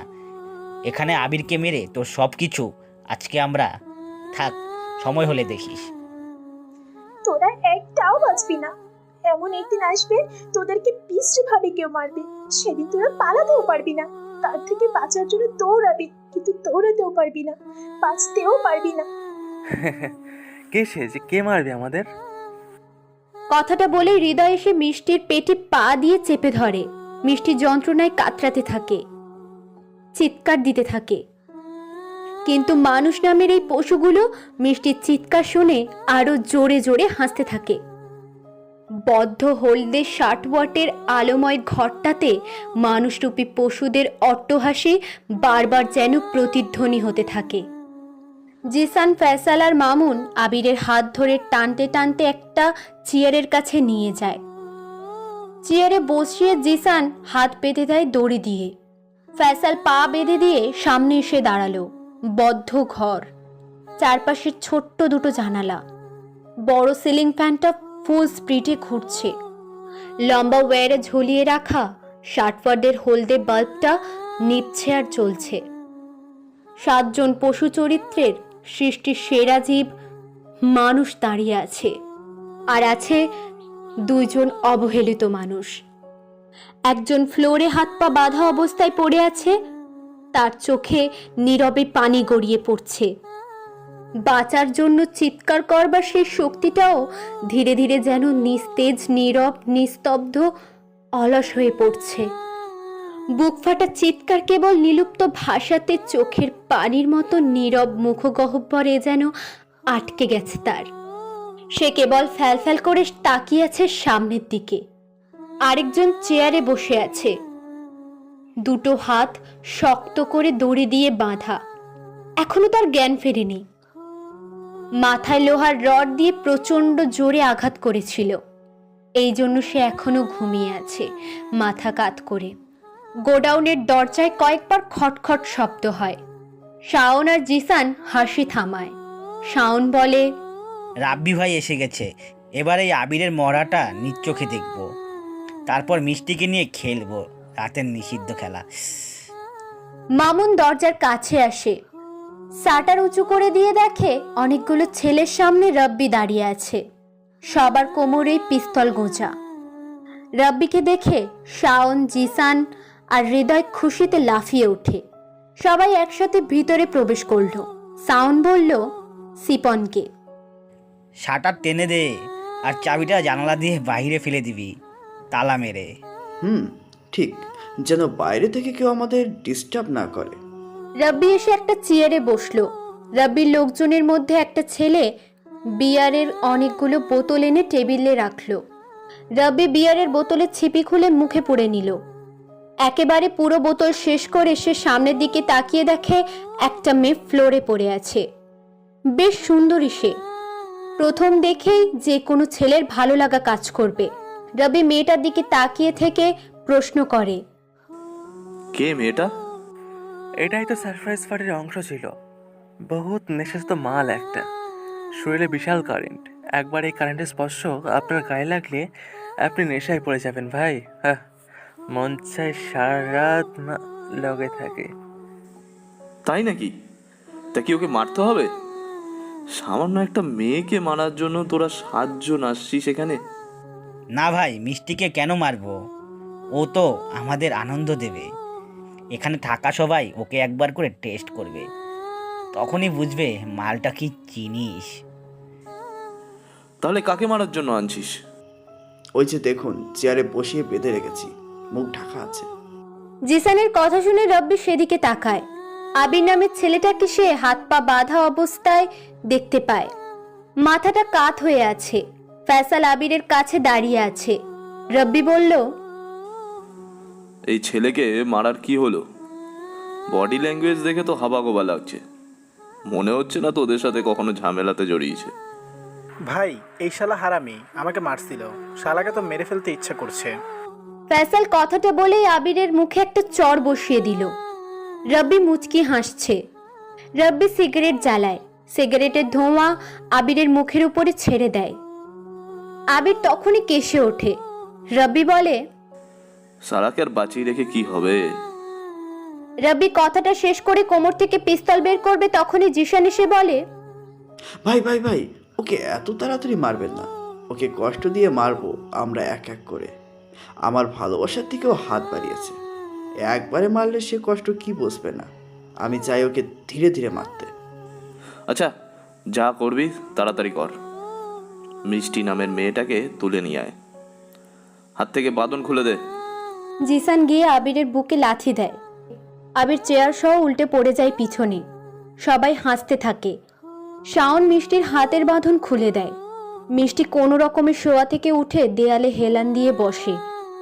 মিষ্টি কাঁদতে কাঁদতে বলছে, তোরা মানুষ না, কেন এইভাবে আমাদেরকে কষ্ট দিচ্ছিস? ছেড়ে দে আমাদের। আমাকে না হয় আটকে রাখ, কিন্তু আবিরকে ছেড়ে দে। ও খুব ভালো ছেলে, ও কখনো ঝামেলাতে জড়াতে চায়নি। আমার জন্য সে তোদের সাথে ঝামেলাতে গিয়েছে। ও তাই নাকি? তোর মতো মেয়ের জন্য আবার কোনো ছেলে ঝামলাতেও জড়ায়? চুপ মা, একটা কথা বললে গলা টিপে মেরে ফেলবো তোকে। জিসান, হৃদয় আর ফয়সাল আবিরকে মারতে থাকে। এক সময় জিসানের রাগ অনেক বেড়ে যায়। রাব্বি ভাইয়ের পিস্তল এনে আবিরের কপালের সোজায় তাক করে ধরে। ট্রিগার চাপ দেবে, তখনই রাব্বি বলে ওঠে, দাঁড়া জিসান, এই মেয়েটার জন্য যে ছেলে ঝামেলাতে জড়াতে পারে সেই ছেলেটার মুখটা খুব দেখতে ইচ্ছে করছে, জানিস তো? ভাই দেখা দেখি পরে হবে, আগে শালাকে উপরে পাঠাই। বহুত জ্বালিয়েছে, আমার নেয়াকে আমার থেকে দূরে নিয়ে গেছে, ওকে তো আমি ছাড়বই না। কথাটা বলে জোরে একটা লাথি দেয় জিসান আবিরকে। আবির গোয়াতে থাকে। হকি স্টিক নিয়ে হৃদয় এগিয়ে আসে। আবিরকে কয়েক সেকেন্ড পিটিয়ে হাঁপাতে হাঁপাতে বলল, ভাই, শালাকে আগে মেরে দিই। ওর জন্য আমি বাড়ি থেকে বিতাড়িত হয়েছি, ওর জন্যই আমাকে সবাই তাড়িয়ে দিয়েছে। আমাকে অনেক জোরে চড় মারছিল ভাই, হাসপাতালে যেতে হয়েছে। তোর মতো কুকুরকে বাড়ি থেকে কেন বের করেছিল? তোকে সেখানেই মেরে ফেললে অনেক বেশি খুশি হতাম, শালা জানোয়ার। মিষ্টি কথাটা হৃদয়ের দিকে তাকিয়ে বলল। হৃদয় সাথে সাথে মিষ্টির কাছে এসে গালে একটা চড় দিল। চড় দিয়ে গালি দিতে দিতে হৃদয় বলে, সেদিন রাতে তোকে মেরে ফেললেই ভালো হতো। কেন সেদিন তোকে মারেনি জানিস? মারলে তুই এতদিন যে কষ্টগুলো পেয়েছিস সেগুলো পাইতি না। তোর মতো জানোয়ার আমাকে মারতেও পারবে না। ভাবিস না তোরা সবাই বেঁচে থাকবি, কোনো একদিন এমন একজন আসবে তোদের সবাইকে মারবে। কে মারবে? তোর নাগর আছে আমাদের মারবে? পুরো দুনিয়া আমাদের ভয়ে কাঁপবে, বুঝেছিস? ওই মনে আছে সেই দিনের কথা? তোর কি ভয় নেই? হ্যাঁ বল। হৃদয় কথাটা বলে মিষ্টির গাল দুটোকে টিপে ধরে এক হাতের আঙুলগুলো দিয়ে। মিষ্টি ব্যথায় কাতরাতে থাকে, কোনো রকমে নিজেকে ছাড়িয়ে নেয়। রাব্বি চেয়ারে বসে ছেলেগুলোর কাণ্ড দেখছে আর মুচকি মুচকি হাসছে। বেশ ভালোই লাগছে রাব্বির। কতজনকেই তো মেরেছে, কিন্তু কখনো এমন ঘটনা ঘটেনি। মারার আগে কষ্ট দিয়ে মারার গল্পটা বেশ জমেছে, আর রাব্বি তা বেশ ভালোই এনজয় করছে। মিষ্টি মনে করবার চেষ্টা করে সেদিন রাতে কি হয়েছিল। ওর বাবা চলে যাওয়ার পর ওর মা হৃদয়দের বাড়িতে কাজ করত। মিষ্টির মা হঠাৎ করে অসুস্থ হয়ে যায়। মিষ্টির মা অনেকগুলো টাকা পেত হৃদয়দের কাছে। সেদিন রাতে ঝিরিঝিরি বৃষ্টি হচ্ছিল। হার্টের সমস্যা থাকায় মিষ্টির মা বিছানা থেকে উঠতে পারছিল না। টাকাটারও খুব প্রয়োজন ছিল। ওর মা মিষ্টিকে ডাকে, মা যা তো, সাহেবদের বাড়িতে টাকা পাবো কিছু, যাইয়া নিয়ে আয়, চাইলেই দিব। কিন্তু ওনারা বাড়িতে নাই, হৃদয় বাবা বাড়িতে আছে। ভালো পোলা, টেহা চাইলেই দিয়ে দিব। সন্ধ্যা হইতেছে, বৃষ্টি পড়তেছে, সাবধানে যাইস। মিষ্টি সেদিন সন্ধ্যায় নেহাদের বাড়িতে যায়। পুরো বাড়ি ফাঁকা ছিল। হৃদয়কে দেখে ড্রয়িং রুমে বসে বসে একা একা ড্রিঙ্ক করছে। এক বোতল মদ শেষ করে যখন আরেক বোতলে হাত দেবে তখনই সামনে দেখে একটা সুন্দরী মেয়ে দাঁড়িয়ে আছে। কালো জামার মধ্যে থেকে মেয়েটার সৌন্দর্য বেশ প্রকাশিত হচ্ছে। মাথায় ভেজা ওড়না, জামাটাও আধ ভেজা হয়ে গেছে। হৃদয়ের মাঝে থাকা পশুটা যেন হঠাৎ করে জেগে উঠল। হৃদয় প্রশ্ন করল, কে তুমি, কাকে চাই? আমি রহিমার মাইয়া মিষ্টি। আপনাদের বাড়িতে আমার মা কাম করে, মা অসুস্থ হইয়া পড়ছে, টাকা পায়, তাই লইতে আইছি। টাকাগুলো দেন, চইলা যাই। ও, টাকা নেবা? আচ্ছা, আসো আমার সাথে। টাকা আমার ঘরে আছে, আমি আর নিচে আসবো না। টাকা নিয়ে তুমি চলে যেও। মিষ্টি হৃদয়ের পিছনে পিছনে যায়। পুরো বাড়িতে হৃদয় ছাড়া আর কেউ নেই। বাইরে বৃষ্টি হচ্ছে। একজন নেশা অবস্থায় আছে, আরেকজন সামান্য ভয় নিয়ে এগিয়ে যাচ্ছে। হৃদয়ও রুমে গিয়ে দাঁড়ায়। মিষ্টিও রুমে আসে। মিষ্টি ঘরে প্রবেশ করতেই হৃদয় দরজা আটকে দেয়। মিষ্টি ভয়ে ভয়ে প্রশ্ন করে, আপনি দরজা আটকাইলেন কেন? আমি বাড়িতে যাইব। টাকা নেবা না? না, আমার টাকা লাগবে না। কিন্তু আমার তো লাগবে, তোকে চল। কথাটা বলেই হৃদয় মিষ্টির কাছে যায়। মিষ্টি কান্না করতে শুরু করে দেয়। মিষ্টির গাল জোড়াতে চর বসিয়ে দেয় হৃদয়। মিষ্টি বিছানায় গিয়ে পড়ে। হৃদয় আর দেরি করে না, মিষ্টির উপরে ঝাঁপিয়ে পড়ে। এরপর গা থেকে সবগুলো কাপড় হিংস্র বাঘের মতো টেনে ছিঁড়ে দিতে শুরু করলো। তারপর সবকিছু নীরব নিস্তব্ধ। কেবল বাইরে থেকে কুকুরের ডাকের শব্দ শোনা যাচ্ছে। রাত তখন 10টা বাজে। হৃদয়ের মানিব্যাগ থেকে অনেক টাকা বের করে মিষ্টির গায়ের উপরে ছুঁড়ে মারে। মিষ্টির গায়ে কোনো পোশাক নেই বললেই চলে। আদোচেরা পোশাক পরে টাকাগুলো সেখানেই রেখে মিষ্টি কাঁদতে কাঁদতে ঘর থেকে বের হয়। হৃদয় যেন যুদ্ধে বিজয়ী হয়ে জয়ের হাসি দিতে দিতে বলে, আহ, কি শান্তিটাই না দিলি। শোন, কাউকে কিছু বলবি না, না হলে তোর মাকে গিয়ে খুন করে আসবো। আর শোন, টাকা লাগলে চলে আসিস, প্রয়োজনে এক রাত আমার সাথে থাকবি। যা বাড়ি যা। আজকে শান্তিতে ঘুমো দেবো রে। মিষ্টি কাঁদতে কাঁদতে বের হয়। নিজেকে যেন মেরে ফেলতে ইচ্ছে করছে ওর, কিন্তু মার ছোট বোনের কথা ভেবে মরেনি। তারপর থেকেই মিষ্টি হয়ে যায় বাজারের নামকরা প্রস্টিটিউট। বেশি দামে তাকে এক রাতের জন্য কিনতে অনেক বড় লোকই প্রস্তুত। অথচ সেই মানুষদের বাড়ির পাশে শত শত মানুষ না খেয়ে ঠিকঠাক মতো না থাকতে পেরে মারা যায়। আর সেই বড়লোক মানুষগুলোই মিষ্টিকে এক রাতে কাছে পাওয়ার জন্য হাজার হাজার টাকা দিতেও প্রস্তুত। মিষ্টির গা থেকে ওড়না খুলে দেয় শাওন। মিষ্টি হাত দুটো দিয়ে বুক ঢেকে নেয়। সবাই উচ্চ স্বরে হাসতে থাকে। হৃদয় মিষ্টির দিকে তাকিয়ে এগিয়ে যায়। রাব্বি বলে, আরে ভাই, তোরা আবার কি শুরু করলি বলতো? তবে তোদের ড্রামা কিন্তু আমার খুব ভালো লাগছে, মজাও পাচ্ছি। কিন্তু এখন এসব থামা। মিষ্টিকে নিয়ে পরে মিষ্টি মুখ করা যাবে, বুঝেছিস? আগে যাকে মারার জন্য এনেছিস তাকেই মেরে নি। ছোটন, যা, বেটাকে একটা গুলিতেই মেরে লাশটা বাইরে ফেলে দিয়ে আয়, যা। ওকে মারবেন না প্লিজ, ওর কোনো দোষ নেই, ওকে ছেড়ে দিন। চুপ কর তুই, আগে চান্দুকে মেরে ফেলি, তারপর তোর কথা শুনবো। ভাই ভাই ভাই, আমি মারবো ওকে, আমার নেহাকে নিয়ে নিয়েছে ও। না, আমি মারবো না, ওর জন্য আমি বাড়ি ছাড়া। না ভাই, আমি মারবো, আমাকে মেরে সে হাসপাতালে পাঠিয়েছিল। আমিই মারি, ওর জন্য এ কয়েকদিন মিষ্টির সাথে রোমান্স করা হয়নি। দে মেশিনটা, দে আমাকে। রাব্বি ওদের কাজ দেখে জোরে জোরে হাসতে থাকে। রাব্বি আরও একটা বিয়ারের বোতল মুখে নিয়ে এক চুমুকে শেষ করে দিল। এই ছেলেগুলোর কাজ দেখে রাব্বি সহ ওর সাথে থাকা ছেলেগুলোও হাসতে থাকে। ছোটন বলে, ভাই আপনি কাদের কাজে নিয়েছেন? এরা তো এক একটা উন্মাদ, আপনার থেকেও বড় মাইন্ড গেমার। দেখতে থাক ওরা কি করে। মজা পাচ্ছিস না? হ্যাঁ ভাই মজা লাগছে। শাওন আর জিসানেরা আবিরকে মারার জন্য এগিয়ে যায়, কিন্তু রাব্বি ভাবতে থাকে এ কেমন ছেলে যাকে মারার জন্য সবাই এত উতলা, তাকে কিনা একবারও দেখবো না। রাব্বি বসা থেকে উঠে দাঁড়ালো। আবির মাটিতে পড়ে আছে। রাব্বি শাওনকে থামায়। রাব্বি ওদের সামনে এসে দাঁড়ালো, ছোটনকে ডাক দিয়ে বলল, আবিরকে ওঠা, সোজা করে বসা। কেন ভাই, কি হলো? আমি মালটাকে একটু দেখব। তোরা কেন এত উত্তেজিত ওকে মারার জন্য? দেখতে তো হবেই, তাই না? আর তাছাড়া আমি এই অবধি যাদেরকে মেরেছি কোনো মজা পাইনি, জানিস তো। গিয়েছি, ট্রিগারে চাপ দিয়েছি, আর সে সোজা উপরে, তারপর সোজা বাসায় চলে এসেছি। কিন্তু আজকে প্রথমবার আবিরকে মারতে এসে কাহিনীতে অনেক মজা পেলাম। সত্যি বস, তোদের ফ্যান হয়ে গেলাম। তাই দেখতে হবে তোরা কাকে মারবি। যার জন্য আমি এত মজা পেলাম তাকে কি না দেখলে হয়? ভাই ওকে দেখলে আপনি হাসবেন, বলবেন এই ছেলেকে আমরা মারতে আনছি। প্রথমে দেখে বলবেন এ পুরাই আবুল মার্কা ছেলে। তাই চাই না আপনি ওকে দেখে মারার কথাটাই ভুলে যান। বললাম না আমি দেখব। তোরা সবাই চলে আয় আমার পাশে।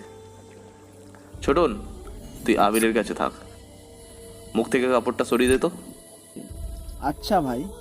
সবার প্রথমে রাব্বি, তারপর শাওন, জিসান, হৃদয়রা দাঁড়িয়ে আছে। মিষ্টি সবার দিকে একবার করে তাকাচ্ছে, আবার আবিরের দিকে তাকাচ্ছে। মিষ্টি জানে আবিরের মুখ দেখার পরপরই তারা সবাই আবিরকে মেলে, এই জন্যই মিষ্টি দৌড়ে আসে। আবিরের পাশে ছোটনকে দাঁড়িয়ে থাকতে দেখে ছোটনকে জোরে একটা ধাক্কা দেয়। রাব্বি বলে, ওকে মারবেন না প্লিজ, ওর তো দোষ নেই, আমাকে মেরে ফেলুন, আমার জন্য তাকে কেন মারবেন? শাওন, মিষ্টিকে সরা ওখান থেকে। সরা সরা সরা সরা, এখনই সরা। শাওন গিয়ে মিষ্টির চুল ধরে টেনে নিয়ে যায়। রাব্বি চেয়ারে গিয়ে বসে। আবিরের পাশে জিসানেরা এসে দাঁড়ালো। রাব্বি ছোটনকে ডাক দেয়। ছোটন আবিরের মুখ থেকে কাপড়টা খুলতে শুরু করে। জিসান বলল, ভাই আবিরের কপালে আমি গুলি করব। আচ্ছা, তোরা সবাই ওকে মারছিস, আমি খালি মুখটা দেখব। ছোটন কালো কাপড়ের দুই পাশের বাঁধন খুলতে থাকে। প্রায় 1 মিনিট পর বাঁধন খুলে ফেলল।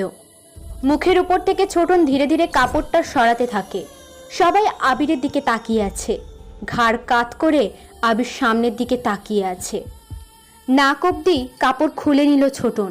এরপর এক ঝাটকায় পুরো মুখের কাপড়টাই সরিয়ে নিল। জিসান বলে উঠল, ভাই আমি আগে মারবো আবিরকে। না ভাই, আমি মারবো। ওইদিকে রাব্বি। ছোটন আবিরের মুখ থেকে কাপড় সরালো। সবাই আবিরের দিকে তাকিয়ে আছে। আবিরের মুখে হালকা খোঁচা দাড়ি, চুলগুলো লম্বা। শাওন আর জিসান আবিরকে মারার জন্য ব্যস্ত হয়ে পড়েছে।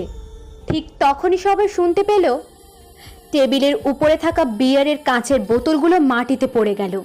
কাঁচ ভাঙার শব্দ সবাই শুনতে পায়। টেবিলের দিকে তাকায়, দেখে রাব্বি দৌড়ে আবিরের সামনে এসে হাঁটু ভাঁজ করে মাথা নিচু করে বসে পড়ল। সবাই রাব্বির এমন আচরণ দেখে অবাক দৃষ্টিতে তাকিয়ে আছে। রাব্বিকে দেখে রাব্বির সাথে থাকা ছেলেগুলো রাব্বির পিছনে রাব্বির মতোই বসে পড়ল। হৃদয় বলল, ভাই আপনি এমন করছেন কেন? মনে হচ্ছে আপনি আবিরকে দেখে ভয় পেয়েছেন, আর সে যেন আপনার বস। কি হয়েছে ভাই? রাব্বি আমতা আমতা করে বলল, আগে কে ওর মাথায় বাড়ি মেরেছিল? সবাই রাব্বির দিকে তাকিয়ে আছে। রাব্বির এমন অবস্থা দেখে সবাই চুপচাপ হয়ে যায়। হৃদয় বলে, আমি মেরেছিলাম ওর মাথায় বাড়ি। না, আমি মেরেছিলাম। ঘরের চাবি কই? এনে, দরজা খুলে যদি পালাতে পারিস তাহলে বেঁচে গিয়েছিস, না হলে কিন্তু পারবি না। কিন্তু কেন ভাই, আপনি না ডর, আপনাকে না ভয় পায়, তাহলে কেন আপনি এমন আবুল মার্কা ছেলেকে দেখে ভয় পাচ্ছেন? রাব্বি কিছুই বলে না, হাত জোর করে আবিরের দিকে তাকিয়ে আছে। শাওন আর জিসান হাসতে হাসতে বলে, ভাই ভয় পেলেন? আপনি অভিনয় ভালোই পারেন ভাই, সমস্যা নেই, আমি ওকে মারছি। কথাটা বলেই জিসান এগিয়ে যায় আবিরের দিকে। আবিরের কাছে গিয়ে হকি স্টিক দিয়ে জোরে একটা বাড়ি দিতে যাবে, আবির সাথে সাথে চেয়ার ভেঙে বসা থেকে উঠে দাঁড়ায়। পাশে হৃদয় ছিল, ওর হাতে রব্বির পিস্তল। আবির এক নিমেষে পিস্তলটা কেড়ে নিয়ে জিশানের সোজায় তাক করে ট্রিগার চেপে দেয়। রক্ত ছিটকে রব্বির মুখে এসে পড়ে। জিশানের লাশটা কিছুটা দূরে গিয়ে ছিটকে পড়ে।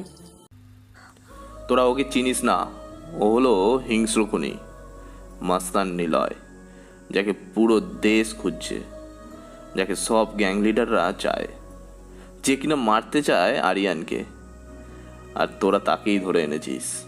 নিলয় মানে আদনান সাহেব এতদিন যার কথা বলে এসেছে এই আবিরই হলো নিলয়? কথাগুলো শাওনেরা সবাই একসাথে বলে ওঠে। হৃদয় দৌড়ে দরজার কাছে যায়। শাটারে তালা লাগানো, চাবি নেই কারোর কাছে। ভয়ে সবাই কাঁপতে থাকে। আবির কোনো কথা বলে না, কোমরে পিস্তলটা গুজে নিল। তারপর সোজা হেঁটে মিষ্টির কাছে যায়। মিষ্টিকে দুহাত দিয়ে ধরে দাঁড় করায়, চেয়ারের কাছে এনে চেয়ারের উপরে বসালো। টেবিলের উপরে সিগারেটের প্যাকেট দেখতে পায় আবির। প্যাকেট থেকে একটা সিগারেট বের করে ঠোঁটে দিয়ে রব্বির দিকে তাকায়। রব্বি দৌড়ে গিয়ে সিগারেটে আগুন ধরিয়ে দিয়ে আবারও একই জায়গায় গিয়ে বসে। মিষ্টি কেবল হাবার মতো তাকিয়ে আছে আবিরের দিকে। আবির সিগারেটে টান দিয়ে ধোঁয়া ছাড়তে ছাড়তে বলে, 10 জন মানুষ ভয় পেলে সে ডন হয় না, 10 জনকে মেরে মাটিতে ফেলে যে রেখে আসে সেই ডন। মিষ্টিকে প্রথম কে গায়ে হাত দিয়েছিল? ভাই ওই শালা হৃদয় প্রথম মিষ্টির সাথে খারাপ ব্যবহার করে। মিষ্টিকে কে বেশি গালি দিয়েছিল? ভাই শাওন সবচেয়ে বেশি মিষ্টিকে গালি দিয়েছে। নিলয় পিস্তল হাতে নেয়। কিছু দূর এগিয়ে গিয়ে ফয়সালের দিকে তাক করে গুলি করে। ফয়সালের বুকে গিয়ে গুলিটা লাগলো। ফয়সাল উড়ে গিয়ে জিশানের লাশের পাশে গিয়ে পড়ল। এতদিন সবাই শুনেছে নিলয় হিংস্র, আজ প্রথমবার সবাই নিলয়ের হিংস্র রূপটা দেখছে। শাওন দৌড়ে রব্বির কাছে যায়। রব্বির পিছনে দাঁড়িয়ে জোরে চিৎকার করে বলতে থাকে, ভাই আমাকে বাঁচান, ও আমাকে মেরে ফেলবে, ভাই আমাকে বাঁচান। নিলয় যাকে মারে তাকে মেরেই ছাড়ে। পৃথিবীর কোনো শক্তি নেই, এমনকি নিলয় নিজেও তার সিদ্ধান্ত পাল্টাতে পারে না। তোকে পৃথিবীতে আনা হয়েছে আল্লাহর আদেশে, মাধ্যম ছিল তোর বাবা। তোকে উপরে পাঠানো হবে, এটা আল্লাহর আদেশ, তবে মাধ্যমটা তোর এই বাপের। You are bad, I am your dad. কথাগুলো বলেই নিলয় এগিয়ে যায় শাওনের দিকে।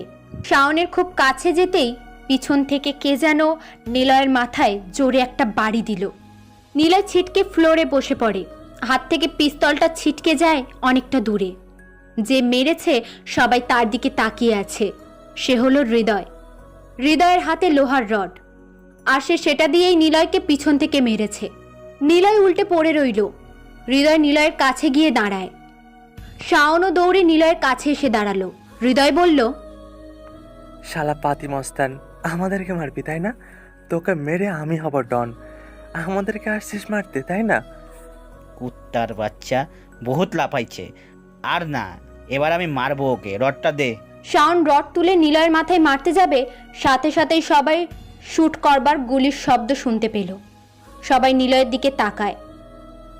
নিলয় উঠে দাঁড়িয়ে পড়েছে, ডান হাতে পিস্তল, ডান পায়ের জুতোর চেন কভার খোলা। শাওন উড়ে গিয়ে পড়ে কিছুটা দূরে। শিপন, মামন, তমালার হৃদয় রব্বির মতো বসে পড়ল। মিষ্টি জোরে জোরে হাসতে থাকে।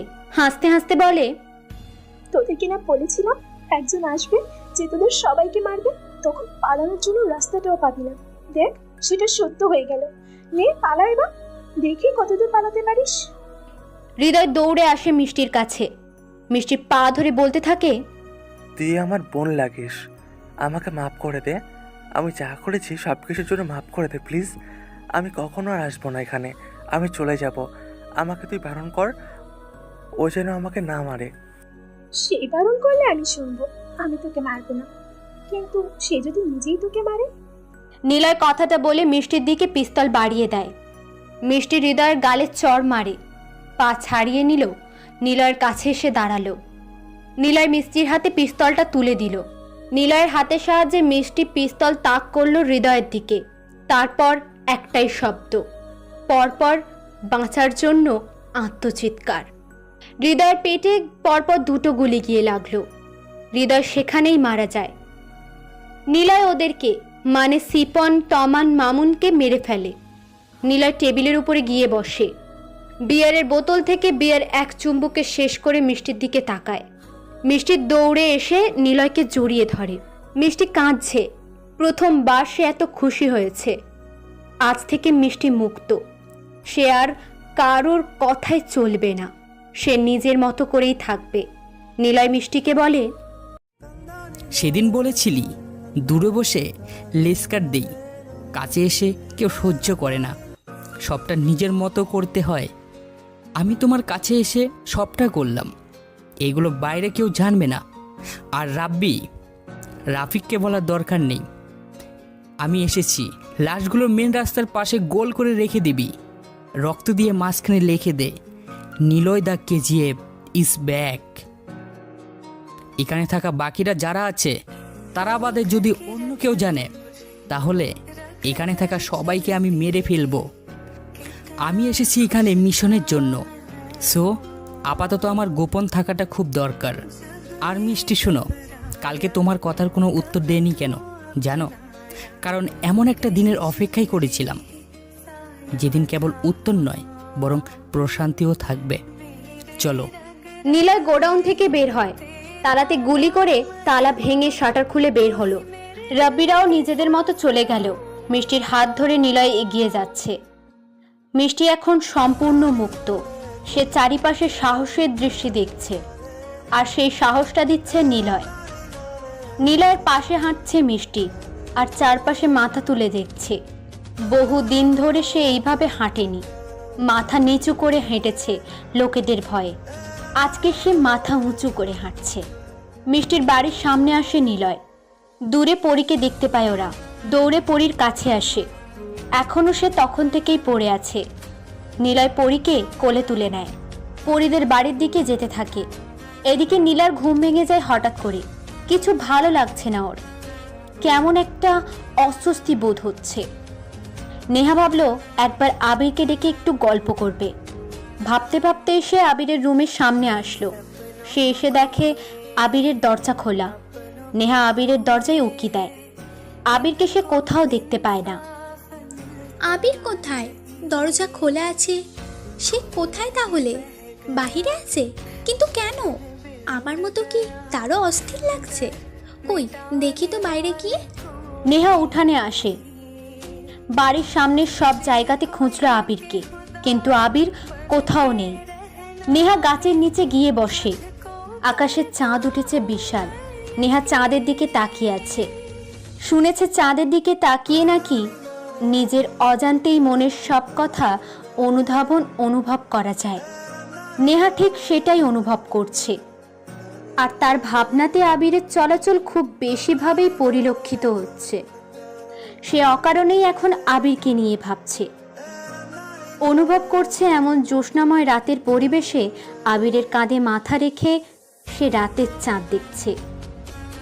এদিকে আবির পরীকে নিয়ে মিষ্টির ঘরে আনলো। মিষ্টিকে পানি আনতে বলল। আবির পরীকে বিছানায় রাখে, মিষ্টি পানি আনে। আবির পরীর মুখে পানি ছিটে দিতেই পরী লাফিয়ে উঠে বলে, ভাইয়া ছাইড়া দে, আমারে ছাইড়া দে। আবির পরীকে ডাক দেয়। পরী তাকিয়ে দেখে আবির ওর সামনে বসে আছে, আর তার পাশে বসে আছে ওর আপা। পরী একবার আবিরকে জড়িয়ে ধরলো, তারপর মিষ্টিকে জড়িয়ে ধরে বলল, ওরা নেই, তোর ভাইয়াকে দেখে ওরা সবাই চলে গেছে, আর আসবে না। পরী কাঁদতে কাঁদতে মিষ্টির কোলে মাথা রেখে ঘুমিয়ে পড়ল। আবির পরীর মাথায় হাত বুলিয়ে দেয়। মিষ্টি ঘর থেকে বের হয়। মিষ্টি পরীকে বালিশে রেখে বাইরে আসলো। আবির নামধারী নিলয় পিছনে না তাকিয়ে হনহন করে হেঁটে যাচ্ছে। মিষ্টি দরজার কাছে দাঁড়িয়ে নিলয়ের চলে যাওয়া দেখছে। নিলয় মিষ্টিদের বাড়ি থেকে বের হলো। পকেটে হাত গুজে সে হাঁটছে আর মনে মনে ভাবছে, এই শহরটাকে আমি আমার মতো করে নিব। আমার পথে যে বাধা হবে তাকেই আমি মেরে ফেলবো। আবির নামধারী নিলয় মুচকি হাসতে হাসতে নেহাদের বাড়ির মধ্যে প্রবেশ করে। ভিতরে চলে আসবে তখনই চোখ আটকে যায় সবচাইতে সুন্দরী সুহাসিনী নেহা নামে মেয়েটার দিকে। আকাশের দিকে তাকিয়ে নেহা চাঁদ দেখছে আর মুচকি মুচকি হাসছে। নিলয় নেহার পাশে গিয়ে বসলো। নেহা খেয়াল করেনি আবির নামধারী নিলয় এসেছে। নিলয় নেহার পাশে এসে বসে চাঁদের দিকে তাকালো। চারপাশটা যেন রোমান্টিকতায় ছোঁয়া। দুজন বিপরীত লিঙ্গের মানুষ নীরব পরিবেশে বসে জ্যোৎস্না বিলাস করছে। নীরবতা ভেঙে নিলয় বলে, খোলা আকাশ, চাঁদের আলো, সাথে এক প্যাকেট সিগারেট আর সমাপ্তহীন ভাবনাগুলো বুঝিয়ে দেয় সে একা। প্রিয় মানুষ হারিয়ে গেছে। জনাশূন্য রাস্তা, কোনো জ্যাম নেই। রাতের পরিবেশ, আকাশে বিশাল চাঁদ, চোখ দুটো সামনে রেখে গন্তব্যহীন হেঁটে চলা বুঝিয়ে দেয় সে হিমু তার রূপা আসবে না কখনো। কড়া চাঁদের আলো, নিস্তব্ধ পরিবেশে বিশাল আকাশের সঙ্গী চাঁদ, পাশাপাশি বসে চাঁদের আলো গায়ে মাকাটা কপতিদের বুঝিয়ে দেয় এটা রোমান্টিক সময়, প্রিয় মানুষ কাছে থাকার সময়, ভালোবাসা উপভোগ করার সময়। সবার জন্য আকাশ, সবার জন্য আকাশের চাঁদ। কেউ চাঁদের দিকে তাকিয়ে প্রিয় মানুষকে না পাওয়ার জন্য আফসোস করে, কষ্টগুলো অনুভব করে। কেউ বা হারিয়ে ফেলার বেদনায় আফসোস করে। কেউ বা রোমান্টিক কথার ছোঁয়াতে প্রিয় মানুষের কাঁধে মাথা রেখে সারাটা রাত ভালোবেসে কাটাতে চায়। সবাই সব কিছু ভালোবাসতে চায়, তবে স্থানভেদ, সবার চাহিদা হয় ভিন্ন। বড় রেস্টুরেন্টে ভদ্রলোকের খাবার লিস্ট যখন হাতে ধরিয়ে দেয়, তখন দাম বেশি থাকা সত্ত্বেও ভদ্রতার প্রকাশের জন্য আমরা চামচ দিয়ে খাবার খাই। আবার রাস্তার পাশে খোলা রেস্টুরেন্টে বসে 2 টাকা সিংড়ার বদলে যদি 5 টাকার সমস্যা অফার করি, তখন যেন মনে হয় টাকা সব শেষ। সবাই সব কিছুই ভালোবাসে, কিন্তু স্থান ভেদ, চাহিদা হয় আলাদা। তুমি কিসের জন্য বসে চাঁদ দেখছো? শুনো, তোমাকে একটা কথাই বলি, তুমি সেটাই চাইবে যেটা তোমার আয়ত্তের মধ্যে আছে। আয়ত্তের বাইরে চাইতে গেলে হয় তুমি হারবে, না হয় হারাবে। তবে সব কিছু চাওয়ার জন্য সাহস দরকার। আসি।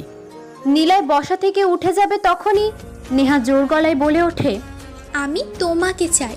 তুমি আমার আয়ত্তের মধ্যেই আছো, আর তোমাকে চাওয়ার জন্য আমার সাহসও আছে।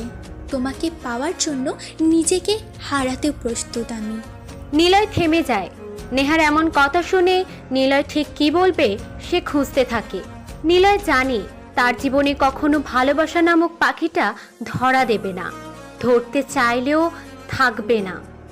এটা সাময়িক। আর রোস্টার কখনো প্রেমে পড়ে না। রোস্টারের প্রেম তো কেবল রক্ত আর পিস্তলের গুলি। আবির, তুমি ভাবছো তুমি কাজের ছেলে আর আমি বড় লোক ঘরের মেয়ে, এজন্য আমাকে ভালোবাসা যাবে না, তাই না? তোমাকে সব কিছু দিয়ে দেবো, আমার নামে যা যা আছে সব দেব। হাসছো কেন তুমি? এমনি। তুমি প্রতিষ্ঠিত না হওয়া অবধি আমি তোমার জন্য অপেক্ষা করব। কিন্তু আমি অপেক্ষা করি না। কেন? সময় স্রোত, আর আবির কখনো কারোর জন্য অপেক্ষা করে না। এত কঠিন করে কথা কেন বলছো? তুমি আমার মতো পড়াশোনা করে বড় কিছু হবা। শুভরাত্রি। নিলয় আর দাঁড়ালো না নেহার সামনে। রুমে এসে সে দরজা আটকে দেয়। পায়ের জুতোর কভারের থেকে পিস্তলটা বের করে কিছু সময় সেটার দিকে তাকিয়ে রইল। এরপর আবির পিস্তলটি ব্যাগের মধ্যে রেখে দিয়ে শুয়ে পড়ল। মজার ব্যাপার হলো, নেহা অন্ধকারে নিলয়ের মাথার পিছন থেকে রক্ত পড়ছিল সেটা খেয়াল করেনি। নিলয় আর কিছু ভাবে না, রান্নাঘরে গিয়ে ফ্রিজ থেকে কয়েকটা বরফ নিয়ে মাথায় দেয়। আবির, দরজা খোলো। আবির, দরজাটা খোলো। নিলয় লাফিয়ে ওঠে। চিৎকারটা নেহার গলা থেকেই আসছে। নেহা নিলয়ের ঘরের সামনে দাঁড়িয়ে আছে। নিলয় তাড়াতাড়ি গিয়ে দরজা খুলে দিল। নেহাকে দেখে বলল, কি হয়েছে ম্যাম? সরি ম্যাম, আমি তাড়াতাড়ি উঠতে। আব্বু তোমাকে ডাকছে। হৃদয় ভাইয়া, জিশান, মামুন, তমাল এরা খুন হয়েছে। রাস্তায় পাশে ওদের লাশ পড়ে আছে। টিভিতে দেখাচ্ছে চাচুরা এসেছে আব্বুকে থানায় নিয়ে যাওয়ার জন্য। কেন? কারণ খুনগুলো নিলয় করেছে। টিভিতে দেখো লাশগুলোর পাশে লেখা আছে রকস্টার ইজ ব্যাক। আব্বুকে সন্দেহ করছে সবাই, আব্বু তোমাকে ডাকছে। নিলয় আদনান সাহেবের রুমে যায়। নেহার ছোট চাচা কামাল সাহেব রুমে বসে আছে। কামাল সাহেব বলেন, ভাইজান তোমার উপর সন্দেহ করেছে পুরো ফোর্স, তোমাকে থানায় যেতে হবে। কথাটা বলতেই কামাল সাহেবের ফোনে একটা ফোন আসে। রিসিভ করবার কয়েক মিনিট পর কামাল সাহেব বসা থেকে উঠে দাঁড়ান। কামাল সাহেব বলল, ভাইজান আমার সেই অচেনা অফিসার তোমাকে বাঁচিয়ে দিল। সে শিওর ফোনটা নিলয় করেছে, আর এতে তোমার কোনো সংযোগ নেই। আসছি, সাবধানে থাকবে। নিলয় হয়তো তোমার সাথে দেখা করতে পারে, এটা আমার অফিসার বলেছে। কামাল সাহেব চলে গেল। আদনান সাহেব মুচকি হাসছে। উনি ওনার কম্পিউটারে নিলয়কে নিয়ে আবারও লিখতে বসেছে। আবির নামধারী নিলয় আদনান সাহেবের সামনে গিয়ে দাঁড়ালো। আদনান সাহেব আবিরকে বলল, নিলয় এসে গেছে, সে ঠিকই আরিয়ানকে মারবে। এখন কেবল পুলিশ ফোর্স নয়, নিলয়কে খুঁজবে আরিয়ানের লোক। আবির, তুমি জানো নিলয় এই প্রথম কোনো ভালো কাজের জন্য কয়েকজনকে মেরেছে, আর এ অবধি যতজনকে নিলয় মেরেছে সবাই বড় ক্ষমতার লোক ছিল। ওদের কাছ থেকে ক্ষমতা কেড়ে নেওয়ার জন্য নিলয় সব কিছু করেছে। যাদেরকে মেরেছে তাদের ব্যাকগ্রাউন্ড চেক করে জেনেছি তারা সবাই খারাপ ছিল। তোমাকে টিচ করতো ভার্সিটিতে, মিষ্টির সাথে খারাপ ব্যবহার করেছে। আমি মিষ্টিকে প্রশ্ন করেছিলাম নিলয়কে সে দেখেছে কিনা। মিষ্টি যা বলল তার বর্ণনা শুনে আমি ছবি এঁকেছি। দেখবে, মাথায় হুক তোলা লম্বা টুপি, হাতে পিস্তল, মুখটা দেখাই যাচ্ছে না, সারা গায়ে লম্বা কালো কোট পরা। আরিয়ানকে নিলয় ঠিকই মারবে, কারণ নিলয় তার কমিটমেন্ট কখনো নষ্ট করে না। তোমাকে বললাম কেন কথাগুলো জানো? কারণ জিসান তোমাকে জানাতো। ভার্সিটিতে যাবে না? আমিও যাব, কারণ নুসু ম্যাম প্রতি মাসে এক্সামের পর গার্জিয়ানকে কল করে তোমাদের খাতা দেখান। আদনান সাহেব একটু হাসলেন। আবির রুম থেকে বের হয়। শফিক সাহেবকে দেখলো কয়েকজন লোক নিয়ে ড্রয়িং রুমে বসে কি যেন ভাবছে। তারপর আবির বাড়ি থেকে বেরিয়ে গেল। আবির রুমে এসে দরজা আটকে পায়চারি করতে থাকে। মাইন্ড গেমের শহরে সে এখন নিজেকে একনিষ্ঠ রাজা ভাবছে। আবির নামধারী নিলয় মুচকি মুচকি হাসছে। আজকের রেজাল্ট দেবে নুসু ম্যাম গতকালের পরীক্ষার জন্য। এই জন্য বিশাল হলরুমে সবাইকে ডেকেছে। স্বার্থে সব স্টুডেন্টসদের অভিভাবকেরাও আছে, কেবল নেই রিফাত সাহেব। আবির ক্লাসে এসে সবার শেষে গিয়ে বসলো। নিধি এসে আবিরের পাশে বসলো। জয়কে দেখা যাচ্ছে না। নিলয় প্রশ্ন করে, জয় কোথায়? সে আসেনি আজকে? না, ও কালকে থেকে বাসায় নেই। কি জানি ও কখন কি করে, সারাক্ষণ ফোনে কথা বলে। গার্লফ্রেন্ড আছে নাকি? না, জয় এসব একদমই পছন্দ করে না। ও অন্য কোনো কাজে বিজি থাকে। আসলে ও কখন কি করে ও ছাড়া কেউ কিছু জানে না। মানুষের একটা কম্পিউটার বেশি হয়ে যায়, আর ওর 3টে কম্পিউটার। সারাক্ষণ কম্পিউটার, ফোন এসব নিয়েই পড়ে থাকে। ও বুঝলাম, আমার মতো পড়াশোনার ফাঁকিবাজ। ঠিক বলেছ, বাট ও এক্সামে ভালো করে। আর শোনো, ক্লাস শেষে ওয়েট করবে। তোমার সাথে দরকার আছে। আচ্ছা। নুসু ম্যাম মাইকে কথা বলা শুরু করলেন। স্টুডেন্টসদের নিয়ে অনেক কথাই বললেন। এরপর অভিভাবকদের দায়িত্ব নিয়ে কিছু বললেন। যখন রেজাল্ট প্রকাশ করবে তখন নুসু ম্যাম কিছুক্ষণ চুপ হয়ে থাকলেন। নীরবতা ভেঙে উনি বললেন, আমি কখনো ধারণাও করতে পারিনি এমনটা হবে বলে। আমার 10 বছরের চাকরির জীবনে এমনটা কখনো হয়নি। আমার সাবজেক্টে অবধি কেউ ফুল মার্কস পায়নি। ভালো স্টুডেন্ট অনেক দেখেছি, বড়জোর 48 পেয়েছে। কিন্তু এবার সবটা পাল্টে গেছে। এই প্রথমবার কেউ 50 মার্কস পেয়েছে, আর সে হলো ক্লাসের সবচাইতে অভদ্র, বেয়াদব আর চুপচাপ থাকা ছেলে আবির। নাম ঘোষণা করার সাথে সাথেই সব স্টুডেন্টসরা পিছনে তাকায়। আবির বেঞ্চে মাথা রেখে শুয়ে আছে। আবির খেয়ালই করেনি ওর নাম ঘোষণা করা হয়েছে। নিধি আবিরকে ডাক দিল। আবির দাঁড়িয়ে যায়। নুসু ম্যাম ডাকে আবিরকে। নুসু ম্যামের কাছে গিয়ে দাঁড়ায়। তোমাকে দেখেছিলাম তুমি কিছুই লিখছিলে না, তাহলে কিভাবে এত নাম্বার পেলে আর কখনোই বা লিখলে? আপনি যখন তাকাচ্ছিলেন না তখন লিখেছি। তুমি বলেছিলে ইংরেজি তুমি পারো না। এমনি বলেছিলাম, দেখছিলাম শিক্ষিত মানুষেরা মানুষ চিনতে কতটুক ভুল করে। আবির ক্লাসরুম থেকে বের হয়ে গেল। নেহা এখন বুঝে গিয়েছে আবির একটা রহস্যময়। সে নিজেকে লুকিয়ে রাখতে ভালোবাসে। সে ইংরেজি পড়তে জানে, কিন্তু এতদিন সবার সামনে নিজেকে গোপন রেখেছে। কিন্তু কেন? প্রশ্নটা ওকেই করতে হবে। কিন্তু রহস্যময়রা কখনো কোনো প্রশ্নের সঠিক উত্তর দেয় না, উত্তরটা ঘুরিয়ে পেঁচিয়েই দেয়। আবির ক্লাসরুম থেকে বেরিয়ে দেখে আদনান সাহেব এসেছে। আদনান সাহেব নুসু ম্যামের সাথে দেখা করে ক্যাম্পাসে আসলো। আবির ক্যাম্পাসে বসে আছে।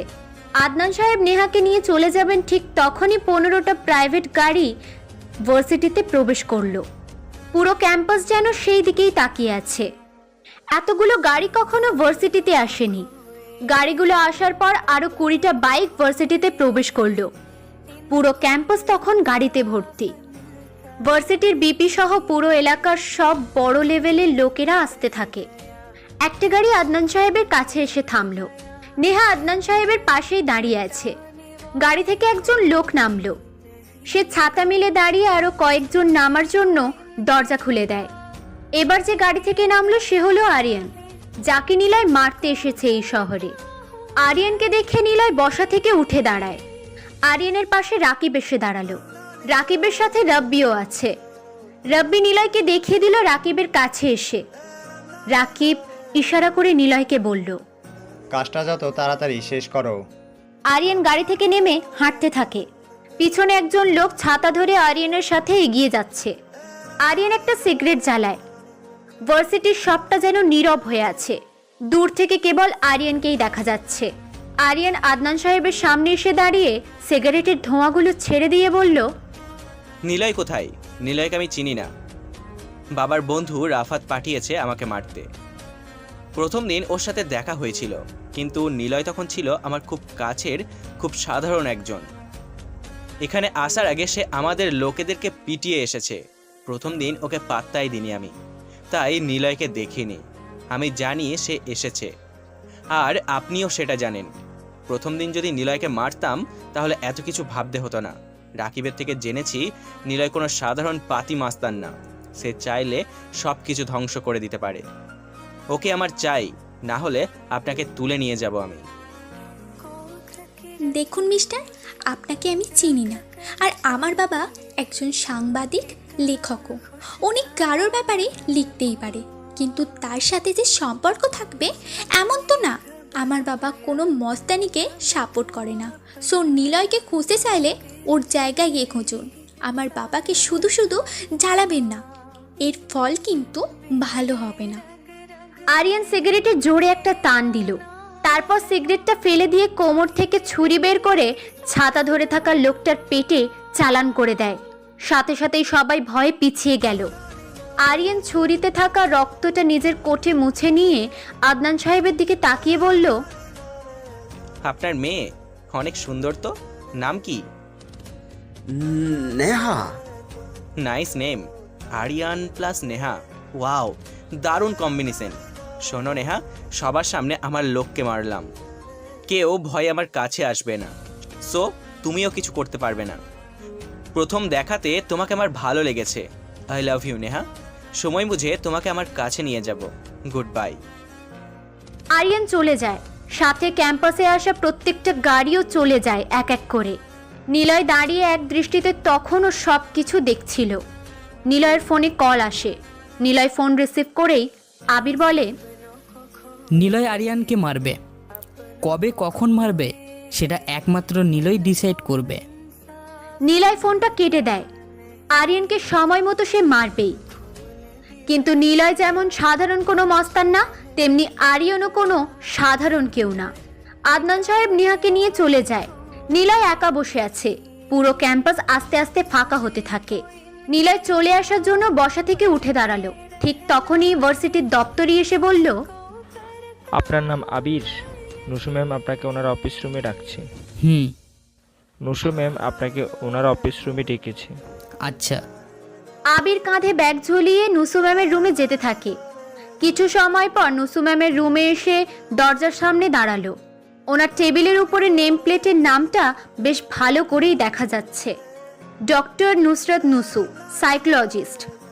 দরজার সামনে আবিরকে দাঁড়িয়ে থাকতে দেখে নুসু ম্যাম বললেন, ভেতরে এসো। আবির মাথা নিচু করে ভদ্র ছেলেদের মতো ম্যামের টেবিলের সামনে এসে দাঁড়ালো। বসো। না ম্যাম, ঠিক আছে, ধন্যবাদ। বসো বলছি। জি। আবির চেয়ারে বসলো। চোখ দুটো নিচু করে টেবিলের দিকে তাকিয়ে আছে আবির। আবিরের মুখের দিকে চেয়ে আছে নুসু ম্যাম। এসি রুম, ঘরটার মধ্যে বেশ ঠান্ডা। নুসু ম্যাম বলল, আবির, তোমার কেন মনে হয় শিক্ষিত মানুষেরা সঠিকভাবে শিক্ষিত হয় না? তারা কেন মানুষ চিনতে ভুল করে? নুসু ম্যামের প্রশ্ন শুনে আবির মুচকি হাসলো। নুসু ম্যাম কপাল কুঁচকে তাকায় আবিরের দিকে। নিজেকে বড্ড বোকা মনে হচ্ছে আবিরের সামনে। তবে নুসু ম্যাম এখন ঠিক ভালো মতোই জানে আবির খুব জিনিয়াস একটা ছেলে। চুপচাপ থাকা মানুষগুলো একটু বেশি বুদ্ধিমান হয়। বেশি বকবক করা মানুষেরা কেবল বকবকই করতে জানে। কোনো মানুষই তো শিক্ষিত না যতক্ষণ না সে নিজের মাঝে অহংকার রাখে। আর মানুষ চেনা সহজ কোনো কাজ নয়। মানুষ সহজ কাউকে চিনতে পারে না, আবার কাউকে চেনাতে সাহায্যও করে না।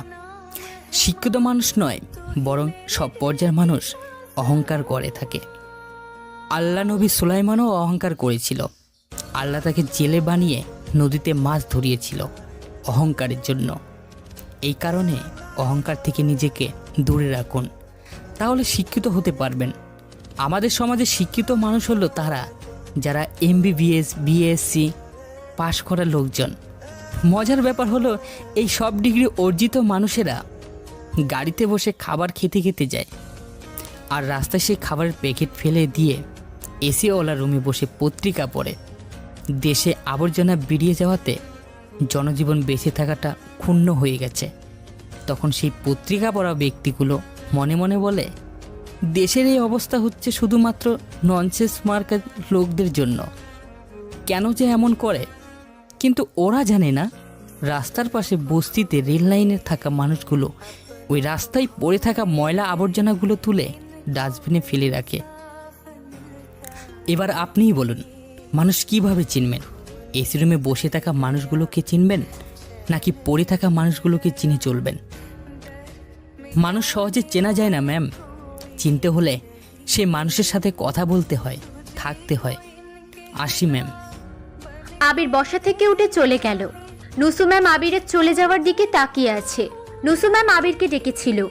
এক্সামে এত ভালো নাম্বার পাওয়ার পরেও সে কেন ইংরেজি জানে না সেটা প্রকাশ করলো না। কিন্তু কেন জানি না নুসু ম্যাম আবিরের প্রতি উইক হয়ে যাচ্ছে, যেন নিজের সন্তানের মতো আবিরকে ভালোবেসে ফেলছে নুসু ম্যাম। নিলয় নেহাদের বাড়ির মধ্যে সেই ফুল গাছটার নিচে বসে আছে। পরি আসলো আবিরের কাছে। পরি এসে দাঁড়াতেই ওর ফোনে একটা মেসেজের টিউন বেজে ওঠে।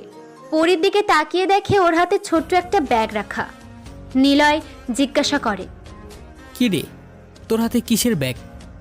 জানি না ভাইজান, আমি আইতেছিলাম, একটা বাইক আইসা আমার সামনে দাঁড়াইলো। মাথায় ইয়া বড় হেলমেট, গায়ে কালো জামা, হাতে কালো মোজা। আমার ডাইকা কয়, তোর নাম পরি তাই না? আমি কইলাম আপনি কে? আমার কিছু না কইয়া এই ব্যাগটা আমার হাতে দিয়ে কয় আবিরকে দিবি। আমি তাই নিয়ে আনছি। ও আচ্ছা, তুই ভিতরে যা, আমি দেখি কি আছে। নিলয় ব্যাগটা খুলল। ছোট্ট একটা খামের উপরে লেখা, শুনেছিলাম পিস্তলের গুলি, আর নিলয় কখনো পিছন ফিরে তাকায় না। কিন্তু আর কিছুই লেখা নেই। নিলয় তাড়াতাড়ি খামটাকে ছিঁড়ে ফেলল। সেখানে 3টে ছবি রাখা। প্রথম ছবিতে দেখা যাচ্ছে নিলয় রাব্বি মিষ্টি রাব্বির গোডাউন থেকে বের হচ্ছে। দ্বিতীয় ছবিতে দেখা যাচ্ছে নিলয় ওই লাশগুলোর পাশে দাঁড়িয়ে আছে। আর তৃতীয় ছবিতে দেখা যাচ্ছে নিলয় আর মিষ্টি হেঁটে চলে যাচ্ছে। নিলয় ছবিগুলোকে আগুনে পুড়িয়ে দেয়। মনে মনে বলল, এটা আমাদের কেউ করেছে, হয়তো ছোট কোনো গ্যাংয়ের কাজ। নিলয় ফোন বের করে। লক খুলতে একটু আগে আসা বার্তাটা ওর চোখের সামনে পড়ল। আর সেটা একটা ভিডিও ক্লিপ। নিলয় প্লে করে। ভাই, ও আমাকে তুলে নিয়ে এসেছে। আমাকে। রব্বির কপালে গুলি লেগেছে। রব্বি সেখানেই মারা যায়। রব্বি চেয়ারে বসে আছে, হাত পা দড়ি দিয়ে বাঁধা। হঠাৎ ভিডিওর সামনে একটা টিউবলাইটের আলো জ্বলে ওঠে। আলোর সামনে একটা কালো কোট পরা, মুখ ঢাকা একজন ব্যক্তি দাঁড়ালো। সে বলল, হ্যালো নিলয়, ভাবছো আমি কে? ছবি আর ভিডিওটা আমিই পাঠিয়েছি। আমি কে সেটা বের করার চেষ্টা করবে না, খুঁজেও পাবে না। তবে একটা সাজেশন দিই তোমাকে, তোমার কোনো পুরনো শত্রু বা ছোট গ্যাংয়ের কেউ আমি না। এই শহরের রাকিব, রব্বি আর আমি ছাড়া আমাকে কেউই চেনে না। রব্বি তো চলে গেল, এখন আমি আর রাকিব জানি। আমি কিন্তু তোমার শত্রু না। বিষ্ণু নামে পুলিশের সাথে তোমার ঝামেলা হয়েছিল মনে আছে? আমি ওকেও মেরে ফেলেছি একটু আগে। ওর লাশটার পাশে লিখে দিয়েছি, রোস্টার ইজ ব্যাক। আমাকে তুমি চিনবে না, চেনার কথাও না। পিস্তলের গুলি, নিলয় আর আমি কখনো পিছনে ফিরে তাকাই না। Tata mister roaster. ও আরেকটা কথা, আরিয়ানের বাবা কিন্তু বেঁচে আছে, আর সে তোমাকে অন্ধকার জগতে বেশি খুঁজছে। ভিডিওটিও আর নেই। এই শহরে অচেনা কেউ একজন তাকে চিনে ফেলেছে। ভয়েসটাও পরিচিত কারো না। আদেও একটা ছেলে নাকি মেয়ে সেটা বোঝা যাচ্ছে না। অ্যাপ দিয়ে ভয়েসটা চেঞ্জ করে কি ভিডিও পাঠিয়েছে? তার মানে নিলয়কে সে খুব কাছে থেকেই চেনে। হয়তো নিলয়ের সাথে সে কথাও বলেছে সামনে এসে, সেজন্য ভয়েস চেঞ্জ করে দিয়েছে। কিন্তু কে? রহস্য ক্রমশ বেড়েই চলেছে।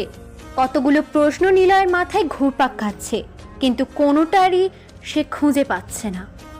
তুমি এখানে বসে আছো, তোমাকে খুঁজছি আমি। নেহা এসে নিলয়ের পাশে বসতে বসতে কথাটা বলল। নিলয় আজকে বসা থেকে উঠল না। সে নেহার দিকে তাকালো। নেহা আজকেও হালকা সেজেছে। নিলয় চোখ সরিয়ে নিল। নেহা এটা দেখে মুচকি হাসলো। নিলয় বলল, এমনিতে বসে আছি। তুমি এক্সামে 50 পেয়েছো, আমাকে মিথ্যে বলেছিলে। তুমি ইংরেজি জানো না? কেন বলেছিলে এমন? এমনিতে। আবির, আমার বাবার লেখার বই তোমার কাছে কেন? নিলয় চমকে নেহার দিকে তাকায়। নিলয় মনে মনে ভাবে, তবে কি নেহাই আমাকে ছবি আর ভিডিওগুলো পাঠিয়েছিল? সে সব জেনে গিয়েছে তাই, নাকি অন্য কেউ? নিলয় বলল, আসলে বইটা আমি রাস্তায় কুড়িয়ে পাই। বইয়ের লেখাগুলো ছিল দারুণ, আর নিলয় নামের ব্যক্তিটার কাজগুলো অনেক পছন্দ হতো আমার, তাই পড়ার জন্য রেখে দিয়েছিলাম। কি বললা? নিলয়ের কাজ? ও তো খুনি, মস্তান। কেন, সে আবার কি করলো? ওরকম মানুষ আমার পছন্দ না। আমার পছন্দ ঠিক তোমার মতো একজনকে, যে চুপচাপ থাকে, মারামারিতে জড়ায় না, ঝামেলা এড়িয়ে চলে। কেউ কিছু বললে ভদ্রভাবে তার প্রতিবাদ করে। ও আচ্ছা, যদি এমন হয়, একদিন হঠাৎ নিলয় আসলো তোমার সামনে, কারণ তোমার আব্বু তো নিলয়কে নিয়ে লিখছে, সেজন্য তোমার আব্বুর সাথে দেখা করতে আসলো, আর এসে দেখে আরিয়ান তোমাকে জোর করে তুলে নিয়ে যাচ্ছে। তখন নিলয় যদি তোমাকে বাঁচায়, তখন কি করবা? নিলয়কে পছন্দ করা শুরু করবা? আমি তো ভীতু, আমি তো কখনো ঝামেলাতেই যাব না। ধুর গাধা, এমনটা কখনো হবে না। আর শোনো, ভীতু হলেও ভালোবাসার মানুষটাকে সামনে কেউ অপমানিত হতে দেখতে পারে না, বুঝলা? আর তুমি মোটেও ভীতু নও, একটু গম্ভীর। তবুও তোমাকে ভালো লাগে, অনেক বেশি ভালো লাগে। নিলয় মুচকি হাসলো। নেহার এমন কথা শুনে নিলয় নিজেই অবাক হচ্ছে আর মুচকি হাসছে। আবির প্রশ্ন করল, আচ্ছা, তোমার বড় চাচুকে দেখছি না, কোথায় উনি? ওনার ছেলে হৃদয়কে নিলয় মেরে ফেলছে, তবুও তিনি চুপ করে আছেন কেন? উনি ঠিকই নিলয়কে খুঁজছে, তবে ছোট চাচুর স্পেশাল রহস্যময় অফিসারের জন্য পারছে না। তুমি জানো সেই অফিসারটাকে? না, ছোট চাচুকে দেখেছিলাম, কেবল কোডের সাহায্যে কী সব কথা বলছিল। তুমি দেখো, নিলয় ঠিক ধরা পড়বে। নিলয় না একটা ভীতু, সে তো শুনেছি সবার সামনেই খুন করে বেড়াতো, লোক তাকে ভয় পেত। তাহলে এখন কেন আড়াল থেকে খুন করছে? তবে খারাপ লোকেদের মারছে। এখানে এসে আব্বুর কাছে একটু আগে ফোন এসেছিল, বিষ্ণু নামের এক অফিসারকে নিলয় মেরে লাশের পাশে লিখে রেখেছে রকস্টার ইজ ব্যাক, কিন্তু সবার সামনে আসছে না, ভীতু একটা। সবাই তাকে দেখে ভয় পাবে, এই জন্য আসছে না। চুপ থাকো তো, সে নিজেই পাগিয়ে বেড়াচ্ছে। আচ্ছা চলো থানায়, যে বলি আমি নিলয়। কি তুমি হবে নিলয়? বলছি কারোর দিকে চোখ তুলে তাকানোর মতো যার সাহস নেই সে হবে নিলয়। সত্যি আবি তুমি হাসালে। নেহা হাসছে, পাশে বসে থাকা নিলয় নিজেও হাসছে।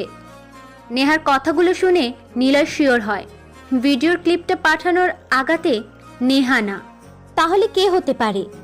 নিলয় বসা থেকে উঠল, নেহা পিছন থেকে নিলয়ের হাত ধরে। নেহা বলে, আবির আমি তোমাকে আমার করে চাই, কেন তুমি বোঝো না? আমি তোমাকে চাই না। কিন্তু আমি তো চাই। আমার সাথে থাকলে আমাকে সহ্য করতে পারবে না। মানে? না মানে আমি বোরিং, বিরক্তকর, অসহ্যকর ছেলে তো, তাই আমি চাই না আমার কোনো দুর্বলতা থাকুক। সত্যি তুমি আমাকে চাও না? না। সত্যি চাও না? না, চাই না। আমার কিছু হলে তোমার কিচ্ছু যায় আসে না, কি তাই তো? বেশ, যাও তুমি থাকো তোমার মতো করে।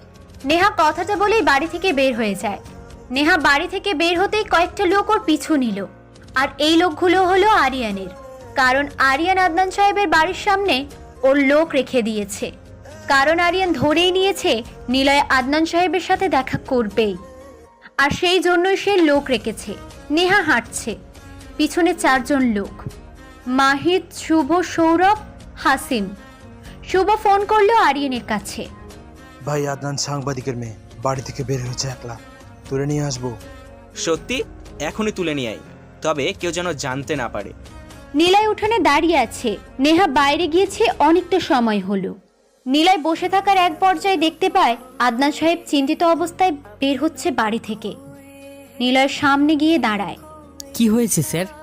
নেহা কোথায়? ওর ফোন অফ পাচ্ছি, চিন্তা হচ্ছে খুব। বিকাল থেকে বাড়ির সামনে কয়েকজন অচেনা ছেলেকে ঘুরতে দেখেছি, কিন্তু তারা কে জানি না, হতে পারে তারা আরিয়ানের লোক। আমি নেহাকে খুঁজতে যাচ্ছি। স্যার আপনি বাসায় থাকুন, আমি নিয়া ম্যামকে নিয়ে আসছি। ও গিয়েছে মিষ্টিদের বাড়িতে, আপনি চিন্তা করবেন না, আপনি ভিতরে আসুন। নিলয় আদনান সাহেবের হাত ধরে বাড়ির মধ্যে নিয়ে আসে। আদনান সাহেবের রুমে বসে আবির বাইরে থেকে দরজা আটকে দেয়, তারপর নিজের রুমে আসে। একটা রুমাল পকেটে নেয়, কালো একটা টি শার্ট আর জুতোর সাথে পিস্তলটা নিয়ে নিলয় ঘর থেকে বের হয়। উঠানে এসে নেহার গাড়ি দেখতে পেল। নিলয় নেহার গাড়ির কাঁচ ভেঙে দরজার লক খুলে ড্রাইভিং সিটে গিয়ে বসে, তারপর গাড়ি স্টার্ট করে বাড়ি থেকে বের হয়। মনে মনে আবির নামধারী নিলয় কথাগুলো ভাবছিল আর নিজেকে বোঝাচ্ছিল। আবির কাজের লোক, সে কেন আমাকে ভালোবাসবে আর আমিও কেন ভালোবাসবো? কিন্তু মন তো লজিক শুনছে না। আবিরের কথা ভাবতে আমার ভালো লাগে, কেন সেটা বোঝে না? কেন এমন করে? করুক, সে এমন করুক, আমি কখনো আর বাড়ি ফিরবো না, কখনো চালাবো না ওকে। কিভাবে নিজেকে?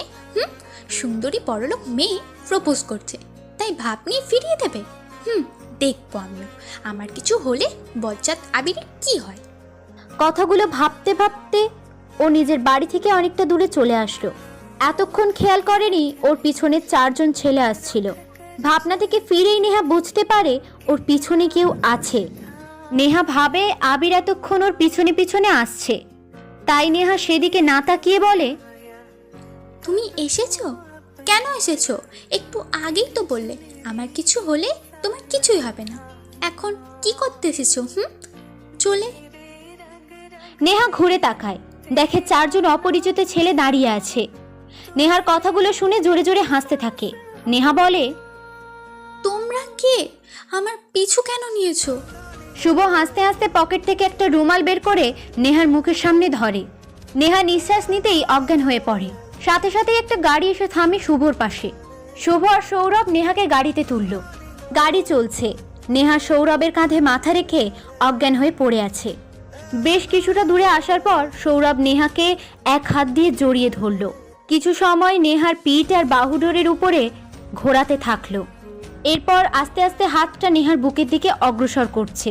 সৌরভ এক অচেনা আনন্দের উল্লাদুদায় ভেসে যাচ্ছে। নেহার সতীত্বের খুব কাছে সৌরভের হাত আসতেই নেহার জ্ঞান ফিরল। নেহা চিৎকার দিয়ে ওঠে, সাথে সাথেই শুভ নেহার মুখ চেপে ধরে। তবে কোনো রকমে নেহা মুখের ওপর থেকে সৌরভের হাত ছাড়িয়ে বলে, আমাকে ছেড়ে দাও। তোমরা কে? আমাকে কোথায় নিয়ে যাচ্ছ? চুপ কর, চুপচাপ বসে থাক। চিৎকার করলে এখানেই মেরে ফেলে দিয়ে যাব। ভাই এভাবে হবে না, মুখে টেপ মেরে দেন, আমি 2 হাত বেঁধে দিচ্ছি। শুভ নেহার মুখের উপরে টেপ লাগিয়ে দেয়। সৌরভ হাত দুটো বেঁধে দিয়ে শুভকে বলল, ভাই ওকে আমি ধরে রেখেছি, আপনি চিন্তা করবেন না। কথাটা বলে সৌরভ আরেকটা হাত দিয়ে নেহাকে জড়িয়ে ধরে। নেহার কিছুটা খোলা চুলগুলো গাড়ি চালানোর প্রতিরোধ বাতাসে সৌরভের মুখের উপরে এসে পড়ছে। সৌরভ নেহার মুখের দিকে তাকায়। নেহার অনবদ্য সৌন্দর্য যেন সৌরভকে আকৃষ্ট করছে। সে নেহার দিকে আবেদনময় হিংস্র দৃষ্টিতে তাকায়। শক্ত করে জড়িয়ে টেনে নিল নিজের দিকে। এরপর আগের মতোই ডান হাত ঘোরাতে ঘোরাতে নেহার উচ্ছ্বাসিত অঙ্গের কাছে যেয়ে থেমে যায় সৌরভ। সৌরভ চালাকি করে নেহার ওড়নাটা কিছুটা খুলে দেয়। নেহা নিজেকে বাঁচানোর জন্য সব রকম চেষ্টা করছে, কিন্তু হাত আর মুখ বাঁধা থাকায় একটু নড়ে বসা আর গুংড়িয়ে শব্দ করা ছাড়া আর কিছুই করতে পারছে না। সৌরভ আর দেরি করে না। নিজেকে অনেকক্ষণ আটকে রেখেছে এমন এক অপার্থিব উন্মোচিত লোভার্ত খাবারের থেকে। সে আর দেরি করবে না। কোনো রকম চিন্তা ছাড়াই যখনই নেহার সেই কোমল জায়গায় হাত দিবে তখনই গাড়িটা খুব জোরে ব্রেক করে। সৌরভ কিছুটা হুমড়ি খেয়ে পড়ল সামনে।